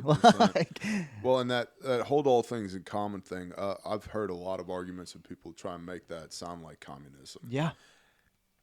Super simple examples, because we live life intentionally together. Yep. I think we have a group of intentional believers here, and we go out of our, what does intentional mean? We go out of our way to do life with each other first, right? You texted me, I don't know, a week or two ago and was like, hey, can I borrow the livestock trailer? And I was like, yep, I don't know where it is. Yep. I've had this livestock trailer for 2 or 3 years. I have never, not one time, moved an animal that I own inside of that trailer. I don't care. I don't care. It was a good deal on Facebook Marketplace. We got it. Dudley took it and got tires on it so that it's up. It works. And it just lives over there next to my barn, except for it's not here most of the time because other people are using it. Cool. That's held in common. Yep. It's my trailer. Yeah. Now, I pay for it, but if you need it, use it. I mean, and that happens so much amongst our, like, I don't know how many times I've been like, just me personally, I'm like, hey, where's my weed whacker? Who has my pole saw? Yep. Where's the log splitter? I don't know. And I'm good with the fact that I don't know because I trust whoever it is that has it. And they're going to be like, I have it. I'll bring it back over on Tuesday. Cool. Thanks. Yep. And, I've borrowed so many things from so many people over the years. And that's held in common. When it gets to the point where it's like, whose shovel is this? I don't know. It doesn't matter. It's our shovel, right? And I think it comes from that enmeshedness where you're doing life together intentionally to where it doesn't matter whose this is because, Torah, I'm going to take care of it as if it was mine. Yep, every time. Every time. And if I break it, I'm going to fix it or replace it every time. And I know so are my brothers and sisters as well. And what do I care if my log splitter is not over there next to the log pile because I use it one day a month, right? Well, and that's the thing about doing life with people that believe, yes, we're of one mind. We're of one accord, right? So, like, what a responsibility it is if I borrow the skid steer, right? Which is a $60,000, $70,000 piece of equipment, right? Knowing I don't currently have $60,000 or $70,000 to replace a skid steer, so I best treat that with the utmost respect and the utmost integrity. Otherwise, I am going to be out of line biblically super duper fast, right? One good flip of the skid steer into the river, and all of a sudden, I have now put a huge stumbling block in front of me and my brother, right? And I think that so many people have been burned by people that aren't of one mind, aren't of one accord, and they don't have that respect, that integrity, to where they're like, well, no, you can't borrow that. Or, yeah, give me $50 and you can borrow it. It's like, whoa, buddy, you're not supposed to profit off your brother. You know, that's not how this works, And it takes time. I'm not out here, loaning out trailers yet, but I do loan out other stuff. And, like, it was just Dudley's son the other week. I'm like, hey, do you have this piece of kit? He's like, oh, yeah. I was like, can I have that back? Because I'm going to try to run it and switch up some of my loadout, And it's like, I forgot I even owned that, I've had people return stuff to me, and I'm like, oh, man, I forgot that was mine. I also, like, have stuff in my possession. I'm like, I'm not really sure whose this is. I know it's not mine, but I'm sure it's somebody's. Totally, and if they ask for that, like, I'll give it back to them, Right. Well, and to your point, like, we have one brother that has bricked 3 chainsaws. Yes. And always replaced them, but finally, this was years ago. He was like, "Hey man, can I borrow a chainsaw?" And I was like, "Hey, in love, no. You can because you're just gonna end up buying one anyway. You can go buy a chainsaw and you can brick your own chainsaw because we got a pattern of behavior here." And he laughed and he's like, "I know I'm not really the chainsaw guy." And then it's like, do you need help with chainsaw stuff? Do you need to learn? Because I am a chainsaw guy. Right. Like, how do I come along beside you so you don't brick 4 chainsaws? Yeah. And because we have a ton of mutual respect and love for one another, like, you can have those conversations without getting just in that one example, like, should I lend him a saw? Should I not lend him a saw? I don't want him to think I'm a dick if I don't lend him a saw. It's like, just have a conversation. Just talk to the dude. Like, hey man, I've noticed you've blown up 3 chainsaws. I don't think it's wise for me to give you a 4th to blow up. You should buy one, and if you need help learning how to use it, like, I'll come over and we can do chainsaw stuff. And have conversations in love. I had a brother ask me just the other day, he's like, "Hey man, can I borrow a Glock?" Like, seriously ask me that. And I was like, "Hey man, no." Yep. And they're like, "Why?" I was like, "Well, what if you use it?" Yep. He's like, "Well, then that'd be good. I protected myself." I'm like, "Yeah, but my name's on that Glock." Yep. And so now I'm in court. And now my wife is dealing with me in court, And even if we go through all the court processes and everything's above board because I don't do any crimes and you don't do any crimes and it was a clean shoot and everything that yada, yada, yada, it doesn't matter because we're still out a ton of resources. We're still out a ton of time for what? Yep. Go buy your own Glock. Yeah. He's like, "But I want to test it." I'm like, "Then I will go to the range with you, Yep. and you can use my pistol at the range, which is perfectly legal, right? But I'm not going to put myself in a potentially precarious or nefarious situation just so that you can run it in your holster and see if you like the feel of it. No, go do what everybody else does and go buy your own pistol and test it out, see if you like it, yada, yada, yada. And then if you don't like it, sell it or keep it and put it in a safe, right? Like everybody else does, And I think that a lot of times in the current state of the body, in the current state of the church, we have difficulty having hard conversation and confrontation. And we talked about this yesterday in the Refuge class. Is confrontation has this bad, connotation around it. People have a bad feeling about confrontation because they always think violence. But it's not necessary. It shouldn't be always violence. Confrontation is constant, right? Yep. You should be confronting problems, or the world is happening to you, and you can't let the world happen to you. You have to happen to the world. Biblically, we are to be a light in this world. We're not of this place, right? And so we should be constantly happening to it. Otherwise, we'll be of it, and then we're happening with it, and that just can't be allowed. For clarity for the listeners, I was teaching on the 5 dysfunctions of a team by Patrick Lencioni, and at the root of that is trust, right? And then there's conflict, and then there's the C word, commitment, and then there's accountability, and then there's results. Right. And another thing we talked about was with accountability. A lot of people, most people, do not want to be held accountable. Nope. And what they don't realize is accountability, if you're rooted in trust, which is the foundation of this, if we're rooted in trust, accountability can only be good. Yep. Because either I hold you accountable and you did the thing that you said you committed that you were going to do. High fives, pats on the backs. Let's go get some lunch. Great job, brother. Yeah. Or I hold you accountable and you didn't do what you said you were going to do, and I reprove you in love and say, "Hey, man, you committed to do this. You didn't do it. What the heck, bro? You need to get better. Here's what I think you could do to get better." And so you improve. So either you get praise or you get the opportunity to improve. And that's real accountability. It's free of judgment. And I think a lot of times there's a lot of people out there right now in the online sphere that you have to have accountability. Yeah, but real accountability requires context and dwell time. 100%. Because without context and dwell time, we don't get to trust.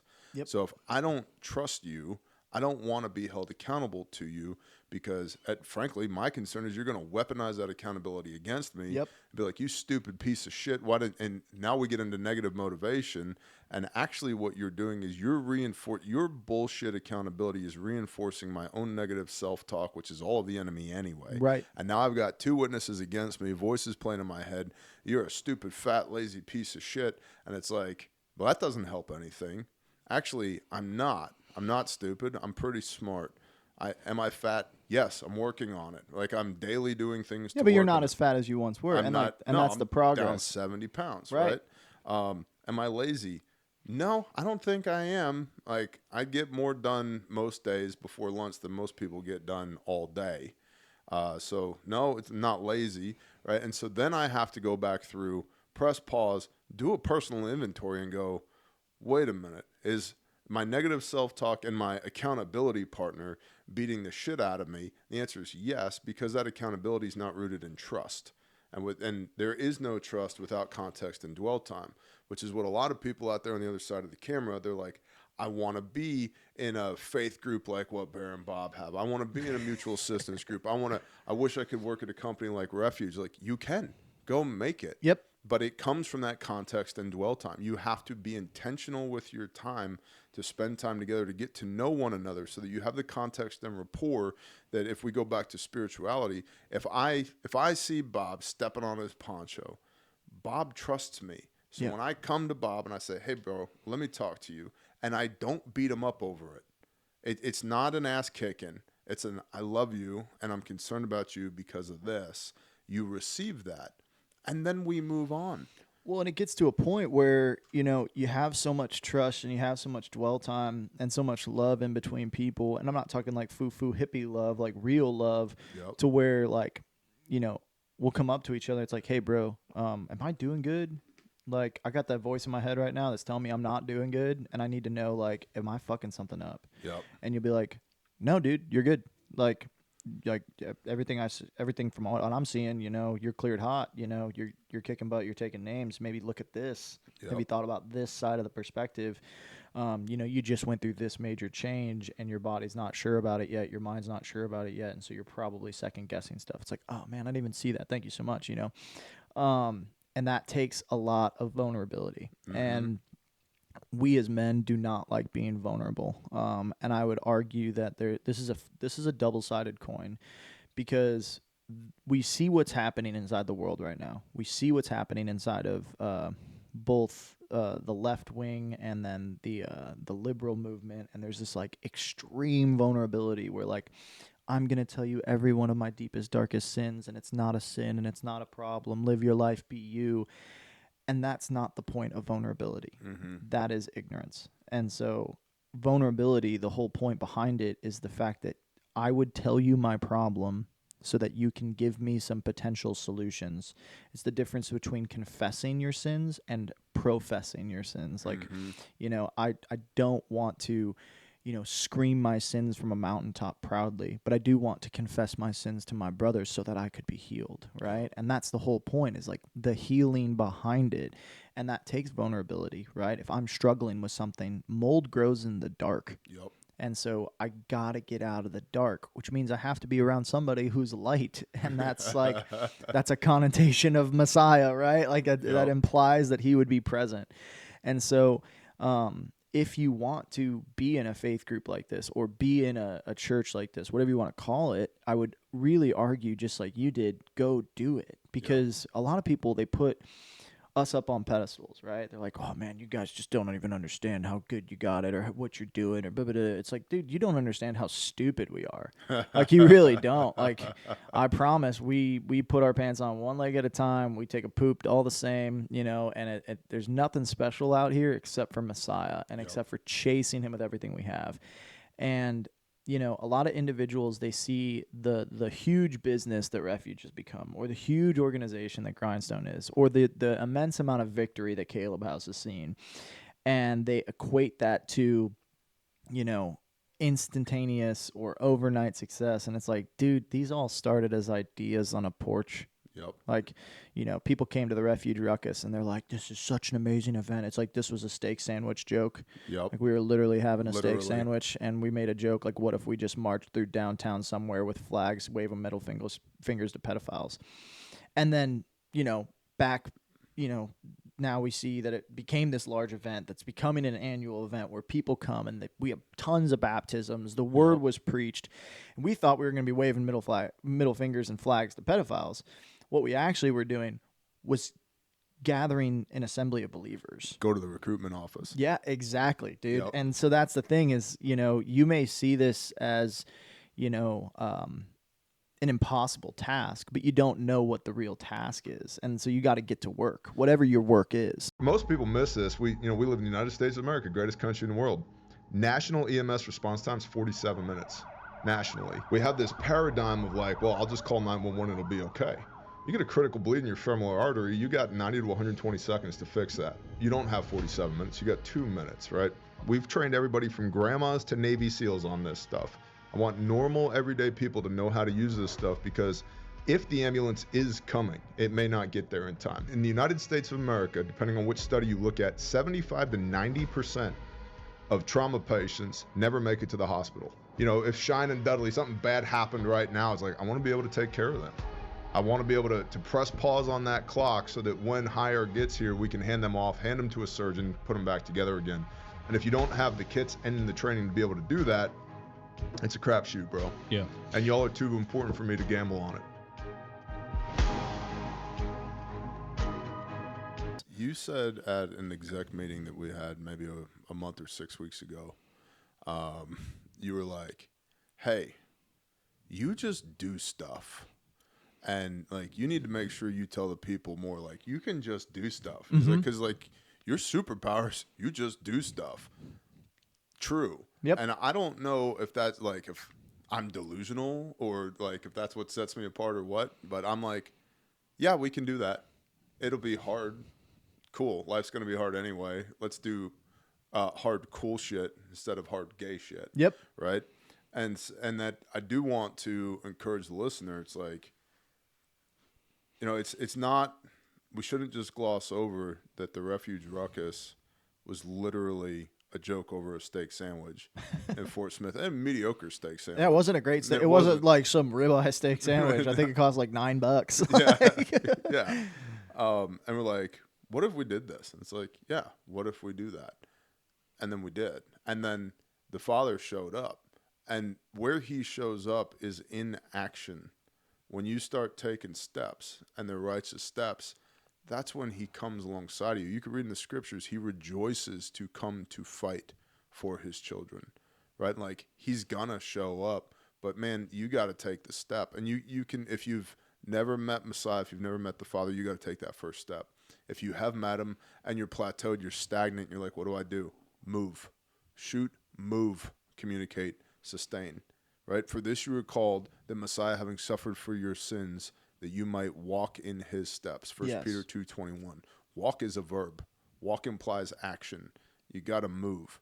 And everybody within the sound of our voices, whatever it is the Spirit is convicting you to do, and even your righteous harebrained ideas, hey, we should have a rock, anti-pedophile rock. Father's like, yep, that tracks. That's in line. Yep, I'll show up for that. And 42 people got baptized. 42. And it was actually Kyle, who's the executive director of Grindstone, who he was like, hey, I want to bring a livestock trough just in case somebody wants to get baptized. And we thought he was nuts at the beginning. Yep. We're like, man, I don't know that really fits with the vibe, like livestock troughs, Yeah. He's like, we need dunk tanks. Somebody's going to want to get baptized. Well, 42 somebodies wanted to get baptized. And that goes back to context and rapport. I trust Kyle. Yep. I trust he's being led by the Spirit. If the Spirit's telling him, hey, we need to have a provision for people to get baptized, the answer is yes. Because then if you go back to a biblical foundation where it's like, if somebody suggests that there could be a baptism and I say, no, we're not doing that, I'm out of line. Way out of line. I'm way out of line. Because it's like, because now this goes back to Exodus 20, the 10 Commands. Do not take the Father's name in vain. Yep. And people think that means don't say GD. But what it really means is don't put his stamp of approval on your bullshit. Don't blaspheme the Lord. And now I'm blaspheming the Lord by holding an event in his name where I don't have a provision for people to meet him. Yeah. Right? Which goes back to like Acts. Yep. I think it's chapter 2 at the end, Kepha, Peter, whatever name you want to use, literally cries out, "Can anyone think of a reason why these men should not be baptized?" Yep. These are the dudes that killed Messiah. Yep. That's who he's saying this about. He's like, can anybody figure out a justification right now why they shouldn't be saved? Can anyone deprive these men of the water? Yep. And it's like, no, you can't. And your harebrained ideas is like what the Father loves. Like, seriously, it's the weird stuff. Yep. It really is, because then it's undeniably him. Everybody loves to quote Philippians 4:13. I can do all things through Christ who strengthens me. You can do. Yeah. That says that you're going to have action. And strengthens you in what? You're sitting in the line at Starbucks for the pickup window and it's longer than you wanted it to be. So now you're having a temper tantrum in the driver's seat because you're late to your mani-pedi, and now you need Christ to strengthen you through this. I can do all things through Christ Oh who my strengthens gosh. me. Like, no, go do some real shit. Go run up the mountain and slaughter giants. Yes. Like, be Caleb. And so I just wanted to illustrate that, whether it's Bear Independent or Refuge or Grindstone or Caleb House, these were all just concepts until action was put to them. And when action was put to them, the Father showed up and continues to show up. And so you can form your own mutual assistance group or your own assembly or your own business or however it is that you're going to impact the kingdom for the glory of Elohim. Just do it. We're not special. To Bob's point, like, don't put us up on a pedestal. We're not special. We're just harebrained sons of Elohim. And I don't know why, but he's like, man, I love those knuckleheads. What are they doing today? They're marching through Fort Smith giving pedophiles the finger. All right, yeah, okay, yep, we're going to go to that. Okay, sounds right. good. And, I saw this video of these New Age pastors, and some of these New Age pastors are really interesting cats. Like, they were having this decision, or this conversation, where they had made a decision that we were not David, that we were not Joshua, that we were not Caleb. Yep. And they're like, those stories are there to inspire you, but you're not them. They're like that. You're not gonna be King David. And I really thought about that for a minute. And at first I was like, that's not necessarily wrong. I'm never gonna be King David. And their whole thing was like, get your ego out of the way. Stop comparing yourself to David. But the thing is David all the way slept with another dude's wife after sending him to war. Yep. Like, David wasn't a super cool dude. He was the smallest of all of his brothers. He was the last for Samuel to inspect. Yep. And Samuel found him by going, isn't there anybody else around here? Yeah. There's got to be somebody, And it goes back to, like, the Lord asked, who shall I send? Yep. And I said, here am I. Send me. Yep. And there's so many times where we as believers are like, I'm not worthy. And it's like, you're not. That's the point. Yeah. It's not about David. It's about David with Yah. Yep. Gideon. Yeah. Gideon's like, who am I? I'm from the smallest clan in the far corner of Manasseh. He's like, I'm nobody. And the messenger of Elohim, Yeshua, is like, bro, did I stutter? Like, go do what I told you to do. Elijah has an emo breakdown. Literally. After, I'm going to die. I just want to die. And the father's like, bro, I will make crows feed you. Okay.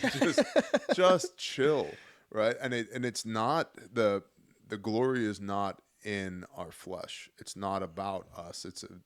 It's always about what the Father can do through us if we're willing participants in his will. Yeah. And and so having no familiarity with what these pastors, other than what you just said, I would push back against that, because the story, other than Matthew, Mark, Luke, John, every single story we have in the Bible, and there are thousands of them, is about normal people doing extraordinary things in conjunction with the Creator. Yep. And that's the relationship you want. You want to be in union with the source, the one Elohim, by the blood of Messiah, because now, even though you are just a man or just a woman, you can do extraordinary things for the kingdom. Because that's the witness. Yep. That's the testimony. And Yep. people get lost in the sauce. They're like, I couldn't do that. And it's like, yes, you're freaking right. You can't do that. He can do that through you. Yep. And you keep trying to put God in a box. You keep trying to say God wouldn't use a wretch like me. But that's the amazing grace. Moses had an anger problem, killed a guy, and a speech impediment. And was in the house of Pharaoh learning the Yep. customs of the Egyptians. Yep.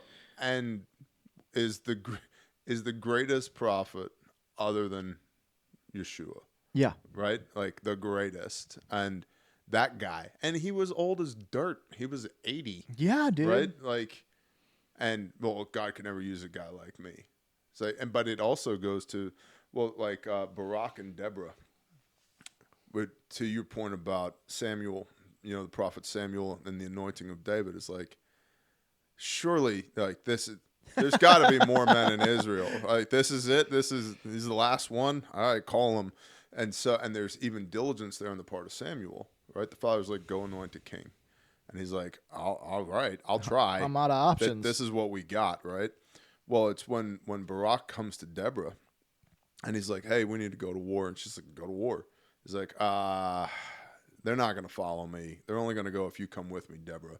And she's like, this is what has become of the men of Elohim. Right. They need a woman to lead them to war. And then afterwards, after Barak wins and Yael puts a tent peg through the side of Sisera's head, they're all rejoicing. And Deborah's like, mic drop. The record stops. She's like, yeah, today your victory was delivered by the women of Israel. I wouldn't be so quick to rejoice. Yeah, right? settle down, boys. And that's not to say that women aren't badass. They most certainly are, especially women of Elohim. Look at Yael. Exactly. But it's an indictment on the men of Israel when the women have to be badass. That's the issue. The women don't lead us to war. They shouldn't have to, because the men of Israel have fallen so far at this point that a woman has to do man's work. And it kind of gets back to the concept of abdicating the throne of responsibility, where men today think that they can't be these biblical heroes. And it's like, bro, it's required of you. It's who you're supposed to be. It's in the definition. You were created in the image of the Creator. Yep. We are a reflection of the Most High Elohim, the Creator of the universe. And you want to tell me that Dad isn't going to show up for you because of your bullshit? Mm-hmm. Dude, you think you're that special, huh? You think you're that cool where all of a sudden God won't help you? Get the F out of here, bro. Come on. Like, let's be honest about who we're talking about, because he either is God or he isn't God. Yep. And he is. He very much is. He created the sun, all right? He doesn't stop with you and your porn addiction, all right? They're like, well, I can't stop looking at naked women. It's like, have you tried asking for help honestly and vulnerably? Have you tried throwing your phone away? Have you tried cutting your arm off? Yep. Because these are some of the prescriptions that exist. No, you're in love with your sin. Stop it. And dudes just get so caught up in themselves. And I'm saying this with, fingers facing me as I point, because I'm the same exact way. Well, God will never do that. Okay, I just said God will never. I just put a cap on God's capability. That is blasphemy. Yep. Okay? Because we as men long to understand the capabilities of the Creator. The thing is we never will.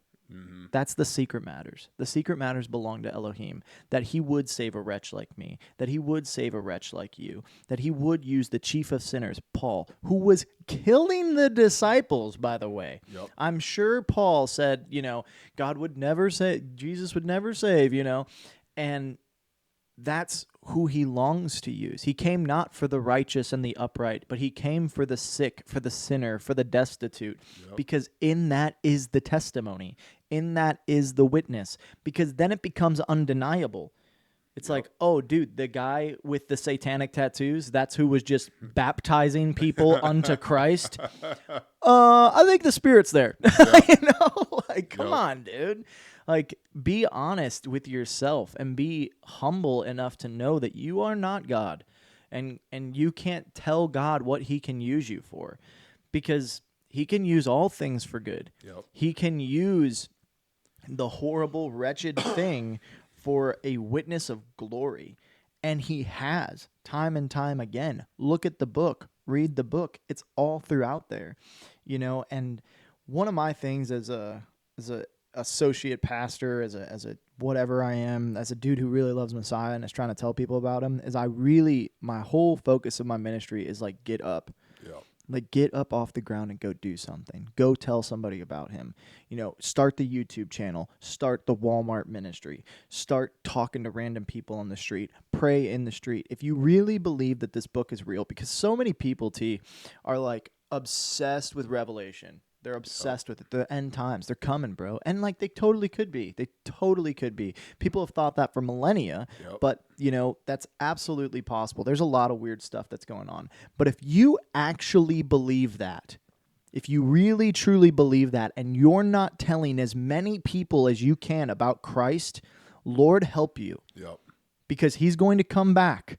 He is. He might come back in our day. He might come back in our children's day. He might come back 1,000 years from now. But he will come back, and we will be judged based off of our works. And he is going to ask us, why did you not tell more people about me? And you know that witnessing dude, Cliff something, I can't think of his last name. Really cool dude. He does his whole ministry is he's on college campuses telling people about Christ. And he did a podcast where he sat down and he's like, my biggest fear is that I will know somebody, and the time will come where I meet Christ in the clouds, and I'll be going to meet Christ, and I'll look back, and they'll be like, Cliff, why didn't you tell me? Why didn't you tell me that this was real? Like, I don't know what to do. And he will not have a reason outside of his own ego, his own fear, his own insecurity, his own whatever, his own nonsense. And the thing is it's like, yeah, it'll be uncomfortable the first 2 times that you witness to somebody, and then it won't. Because you'll realize, like, dude, I literally, for a good period of my life, had a ministry where I would witness to spam callers. People would call me. I've seen you do it. And I did it out of spite at first. I did. Because I was like, you know what? You want to call me and try to steal stuff from me? I'm going to rebuke you. Because it says don't steal in the Bible. And I did it. Probably had like 5, 6 good calls where I like was witnessing, and they would... some Indian dude or some Pakistani dude that was trying to argue with me, and they'd hang up, right? And then I had one confess on the phone and ask me what he had to do to be saved. And I realized, oh, shit, this ain't a game out here. We're fighting for souls. This is something bigger. And it might not seem like a big deal to you guys, but I promise, like, your little ministry could absolutely save a soul, save a life. And that's huge. Like, we get so caught up in our 3-foot world that we forget that there are people that do not know him. And it is our job. We are emissaries. We have been commissioned.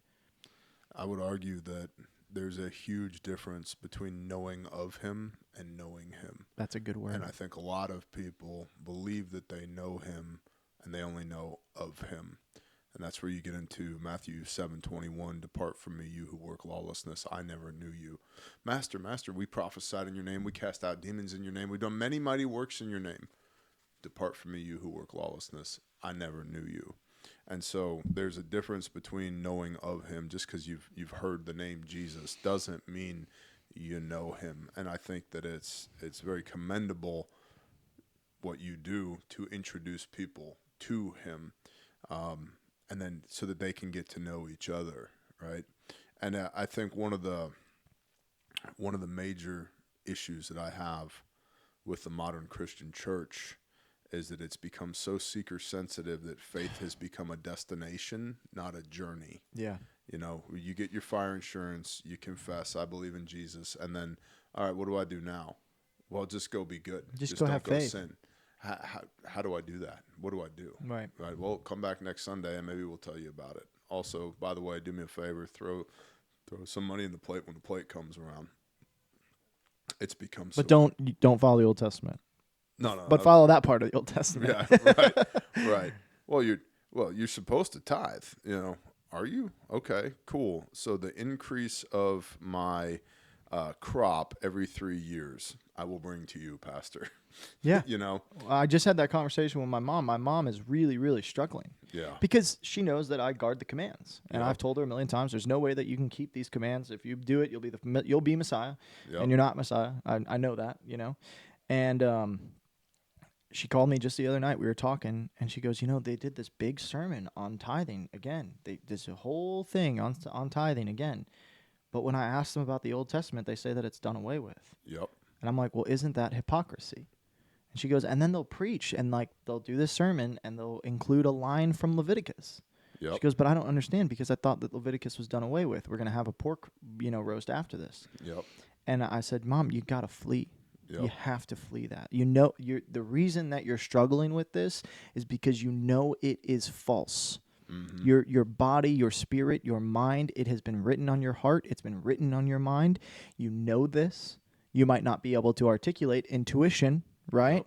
Yep. Your mind knows what your mouth can't say, right? And you have to flee the wickedness because Lord help the man who is twisting the scripture. Yep.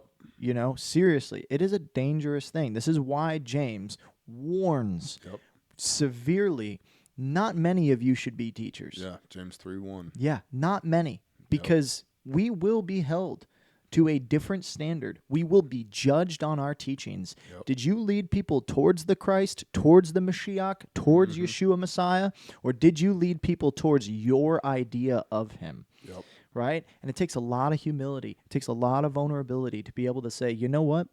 I don't know. Yeah. I don't know. Let's pray on that. Let's seek that out in the scripture. Let's do a fast.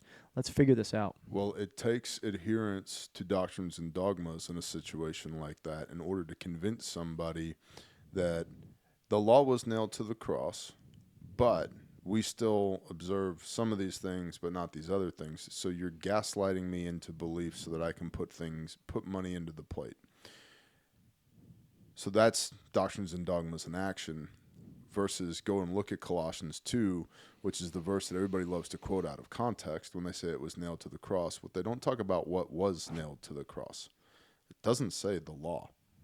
It says the doctrines and dogmas of men. And then it continues on. And again, this is written by the hand of Paul. For everybody who's like, but I read Galatians. Okay, cool. It's written by the hand Read of it Paul. again. Yeah, read it again. And it literally, that statement concludes with, why, as having died to the elementary matters of the world, do you subject yourself to the commands and teachings of men? Yeah. Bro. Therefore, let no man judge you in eating or drinking or Sabbath or high holy days, which is a shadow of what is to come, and the body of Christ. So all these things that the religious assholes, the same religious assholes that snitched out Messiah to his government, all these things that the religious assholes are saying are done away with are a shadow of what is to come and the body of Christ. And their doctrines and dogmas are what was nailed to the stake. Not the other way around, but because people won't go to the research for themselves, they're able to be manipulated into these doctrines and dogmas that say, yeah, the Old Testament was done away with. Also, you should tithe to us, and here's the Levitical reason why. Wait a minute. I thought Leviticus didn't apply anymore. If Leviticus doesn't apply, going back to Revelation, why is Levi sealed in the forehead in Revelation chapter 7? Yeah, that's right. Why is there a temple? Who's the high priest? Hebrews. Yeshua. Yep. High priest of what? The temple. Oh, the temple. Okay. Right. Read Revelation. You mean we're going to go to temple and we're going to learn from the high priest in the 1,000-year reign? That sounds like something that Judah would do. Yeah. Oh, wait. Matthew chapter 1. From the tribe of Judah. Okay. Cool. Isn't that your bridegroom that you've been married into, the tribe of Judah? A covenant with? Yeah. Wow. So, Yep. and that's the thing is, like, if you if you subject your faith out to somebody else, you're subjected to their understanding. Yep. You know, you should not subject your faith to me. You should not Agreed. subject your faith to TJ here. Each man will have to work out his salvation with fear and trembling. And that's the reality of the situation is I'm not going to be judged on Dudley's faith. Yep. I'm not going to be judged on, your faith. Yeah. I'm going to be judged on mine and my actions. And my righteousness doesn't count towards you. No. And it doesn't count towards Dud. The best I can hope for is to be a positive influence for you in your walk. Yep. To bear with one another. Yep. And in this modern churchianity, we've gotten, and it doesn't matter if you're whatever Protestantism that you're a part of, or Orthodoxy or Catholicism, whichever branch, none of those are in the Bible. Yep. And that's why people ask me all the time, what denomination are you? I was like, I'm not. Yep. I don't play those games. And I think they're a dangerous game to play because now the bar of truth is moving. Yep. Okay? Because we have the Methodist Church and now we have the New Methodist Church. And the Methodist Church knew what truth was. They had truth. But now the New Methodist Church, which is separate from the Methodist Church, has a newer truth. Yep. And the old Methodist Church, the original Methodist Church, they don't have truth. They don't know what truth is, right? And the same thing has happened with the Baptist movement. The same thing has happened with the Apostolic movement. All these different movements inside of faith, they have this new truth that they've uncovered.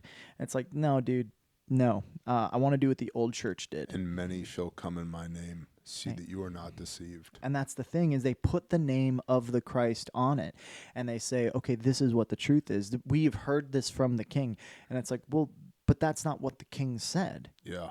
They're like, well, that law has been done away with. The king said, truly, truly, I say to you, not one yod, not one tittle shall pass away from this Torah or from the prophets till all be done. I am the Lord Yahuwah Sabaoth. I change not. Well, how dare you quote the prophets? That's done away with. Is it? Yeah. Hold on. I thought Jesus is God. That's right. And God doesn't change. So how did we nail He and the stuff to Father are cross? one. Right. How did we get a new revelation? Yeah, I mean, gosh, look at Mormonism. Holy crap. Well, and that's the thing is like nothing will be added to this word. Well, and you know how, so during my period of being in apostasy and being unchurched, right? And then later, when I was being weaned from the milk of the word and I was starving for meat, I looked into the Church of Jesus Christ of Latter-day Saints. Yep. Twice. LDS. Right? LDS, right? They don't like being called Mormons anymore. Apologies. They're the Latter-day Saints. The Latter-day Saints. Bro, Okay. The question that I had was, did God stop speaking to his people? And if so, why? Right? Because, from Genesis to Revelation, we have stories of the Father speaking to his people. And if you read in Joel, surely Elohim will do nothing without first telling his prophets, right? So where are the prophets of today? And this was the question that I had. And then you get into LDS, and then they have the prophet, right? That I would submit is anointed by men, not anointed by Elohim. And there's a lot of fuckery in that church. Dude. I was like, okay, well, maybe they say this guy's a prophet. Let's see what he has to say.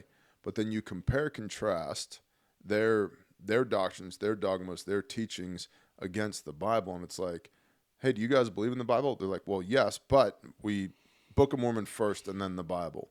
Well, hold on. Thou shalt not add to or take away from the word of this law. And you added an entirely another book and put it over the Bible and made the Bible subservient to your new revelation from your prophet. That just doesn't track biblically. And so I'm going to have to push that away and put it over here. And what's interesting, you were talking about earlier about how, the enemy gave you exactly what you asked for, right? Yep. I was in a shaky place in my relationship with my wife. We were still together, but these things weren't great. And I'm like, there's got to be, I need to know more about this Mormonism stuff, right? And literally, next day I get a knock on my door, and it's two gorgeous 19-year-old Mormon girls. They're like, can we tell you about our Lord and Savior Jesus Christ? And I'm like, You gotta be kidding me. Like, you gotta be kidding me. And so, if I know one thing about Jesus is he always sends out 19-year-old hotties to witness the word. Good grief. you know, and praise Yah, I didn't succumb either to those two Mormon whores or to the doctrine of Mormon, and I clearly am in a much better place now. A super strong relationship with my wife, but it's interesting how the timing, all of that just happened to work out, you know? Well, and I'm a 10,000 feet type guy with a lot of the different denominations now. I try to just look at it from the aerial, and I say, what's the overarching difference, right? So Mormonism, right, if you look at it, they teach that Michael the Archangel and Christ are the same. They are one and the same. And then they also teach that you can ascend and be like God. Some sects will teach you get your own planet, right?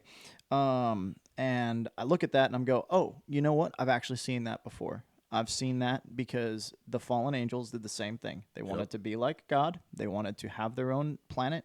So I'm like, okay, I know where that teaching is coming from. There's nothing new under the sun. Good to go. I know what's happening here. This is a great delusion. This is a falling away. Well, and proof of that is the delusions of Hasatan, the enemy, Satan, are all rooted in, did God really say? Yep. Goes all the way back to the garden. Like, no, did God really say you can't eat that fruit? He just doesn't want you to be like him. He doesn't want you to have knowledge of good and evil. And so whenever you get to your point on denominations, whenever you get into a situation where it's like, but did God really say? It's like, I would be super careful with that, because I have a huge backstory, a huge body of work that I can go to and refer to. Every time I hear, did God really say, it's literally the enemy that is spouting that. And so it's just something to be aware of. Well, it's the same way he tempted Yeshua too. You know, Yeshua has his 40-day fast before he starts his ministry out in the wilderness. And he walks up and he goes, surely, you know, you can, if you're the Son of God, you can turn this rock into bread. You know, it's like, if you're God, you can do this, right? Like, it's going against the word. And Messiah knows the word better than anyone because he was the word made flesh, right? Man cannot live off of bread alone, but off of every word of the living Elohim. A punch rebuke right there. Every word? I thought half of it was done away with. Every word. Oh, interesting. And then here's the interesting thing, is a lot of people don't realize this. The 3 times that Yeshua rebukes Hasatan in the desert, in the wilderness right there, all 3 are the Torah. He uses the Old Testament. He uses the first 5 books to rebuke him. Right? And so if Messiah himself is using the Torah as a tool of rebuke, how much more so should we? You know? I wonder why it's not being taught in church now. Well, and that's the thing, is it doesn't fit with their narrative. And because if you actually learn the words of Moses and the words of the prophets, right, which Messiah says inside of Luke, the story of the rich man and Lazarus, you know, the rich man is crying out, you know, Father Abraham, send me back, you know, to warn my brothers of the way they're living. And he tells them, this is a parable of Messiah. He tells the rich man right there, he says, if they will not hear the words of Moses and the prophets, a man rising from the grave will have no effect on them. And it's like, whoa, that's pretty heavy stuff right there, knowing what's coming. If you don't know Moses, you don't know me. And that's the thing, is like, we have this amazing tool on how to live, like how to actually live in commune with the Father, and know what our temple, the new temple, our body, is supposed to be, right? And it's very interesting that that's the way that the word describes it, is we have this new temple, right? Where the Holy Spirit, the Ruach HaKodesh, will dwell, right? The Spirit of the Most High God will dwell in it, right? But that implies that the temple is unstained. So what is sin? Sin is transgression of the law, New Testament teaching, right? And the new church, they don't like that, because if you figure out, you know, the tithing is, you know, a section of your crops every 3 years, well, how are they going to build that new building? And how is pastor going to get that new car? And how is pastor going to get a second home in Florida? And I told my mom this when I was talking to her the other day. I actually got a little upset. I'm like, it actually disgusts me, because it reminds me, the ardor for my Father's house has eaten me up.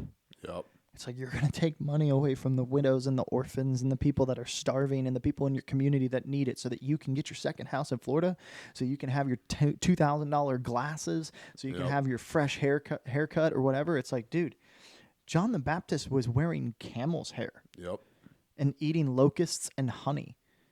And he had the spirit of Elijah on him. And you got to look pretty for service? Or get on salary as the pastor to go on sabbatical to write your book that you then push to the publisher, have it pre-printed so that when you come back from sabbatical, you can give a sermon on your book that's available and for sale in the lobby. On your day of Sabbath in the lobby. No, it's Whips. corporatized. Yeah, dude, it's Whips. corporatized bullshit. Did you know that whip that he made was a 3-fold cord? Uh-huh. I did not know that. Yep. Not easily broken. Yep. I thought about that. I learned that just the other night. We were talking about it on Bible study. And Hemi actually brought it up. He said, that's a 3-fold cord. And I was like, really? I did not know that. I'm like, it makes complete sense. Yeah. Like, not easily broken. You know, so remember, when somebody says WWJD, what would Jesus do? Whipping people in the temple is not out of options. Yep. And flipping tables, bro. Flipping and those tables. were not plastic Walmart tables. No. They were heavy acacia wood and stone. Yeah, dude. And so everybody, I was just talking to it. We'll end here because we're going long, which I'm not surprised by. It's been an awesome conversation. I was on a podcast with a guy the other day, and really good dude, kind of new to the faith, and he was talking about the lion and the lamb. He goes, Bear, I really appreciate everything you do because I haven't heard anybody preaching the word the way that you do, like the way you talk to men, and you are for men. You're for men of Elohim. I'm like, yeah, you're welcome. And he goes, but it's interesting, this dichotomy of Jesus is the lion and the lamb. I said, well, let's unpack that for a minute. I said, first of all, the lion is the symbology of the tribe of Judah. Yep. Okay. And the lion is the king, and he is the prophesied king, Mashiach ben David, in the line of King David, right? So that's the lion part. When we think about the lamb, we think about the lamb is the worthy sacrifice, without spot or blemish, perfect one, right? That's what we bring to the temple for remission of sin. But most of the people, the majority of people who think about a lamb, think about this cute little fuzzy thing, and it's so pure and it's white and it's gentle, and that's bullshit because they don't know Leviticus. It's a ram of the first year without spot or blemish. It should be the lion and the ram. And I said to this guy, I said, look, I have sheep. I said, go get out my sheep pen and walk over to my ram and go fuck with him and see how well it's going to go for you. Yeah, dude. He's going to wreck you because he's 140 pounds of four-wheel drive and horns. Yeah. He's going to put you into the ground and ruin your day. And he don't care. And what is he doing? Shepherding the flock. Yep. He is protecting the flock from anything that comes in that's going to pose a threat to his flock. He's going to put it on the ground with prejudice. I had a 1-year-old ram kill a 100-pound LGD with a hit. Yep. Smoked him. I was like, holy smokes. Like, Yep. couldn't believe it. And that's a literal killing machine. Yep. An LGD is a killing machine. That's what they do professionally. And dude, you get a good ram, like a good unblemished, unbroken, unspotted ram, that's a mean motor scooter right there. Yep. And their job is to breed, create more. Create more. Got a lot of wives. A lot of wives. Yep. Yeah. We won't go there on this, but just something to think about, the lion and the lamb, this juxtaposition. It should be lion and ram, because when it was written, the lion and the lamb, they knew when they said lamb what they were talking about, what a suitable offering in the temple was, and that's been lost for 2,000 years. We don't bring little baby lambs. In fact, you're not allowed to bring an animal that's less than 8 days old for a sacrifice. And so we don't bring the cute little brand new baby lamb. It's not that. It's a ram of the first year without spot or blemish, and that is Messiah. And he was not a pussy, and rams are not pussies, and we miss that in Christianity because it's not taught to us. So I just wanted to share that with y'all. Also, I'm sure I'll get comments about the language in this video. Let me clarify again. These are unadulterated, unscripted conversations. This is the way that we talk in real life, and I do not have any interest in policing our speech for the sake of tickling people's ears. Mm-hmm. I have plenty of other content that you can go watch, or you can not watch this at all, and that's fine. But these are going to be genuine conversations with people that I genuinely love, and we're going to speak freely. And so if the occasional soundbite hurts your ears, it's probably not going to be the place for you. No, it's I'm sure that there's plenty of dainty pastors out there that will say all the nice things that make you feel real good inside. Our job is to convict concerning the matters of righteousness and sin alongside the Spirit of Elohim. 100%. If we let the Spirit speak through us, then we will have those effects. And there's a wide swath of humanity that no one preaches to or teaches at all. And those men with calluses on their hands are not going to listen to a polo-wearing beta male behind a podium for good reason. And we're not that. And so do we speak with coarse language? Yeah, at times. For what? For the glory of Elohim. And until the Spirit convicts me otherwise, this is what you got. This is the way it's going to be. And so it is not my intent to alienate anybody, but it is my intent to reach those that would otherwise be unreachable. And so make peace with that, or don't consume the content. Yeah, easy.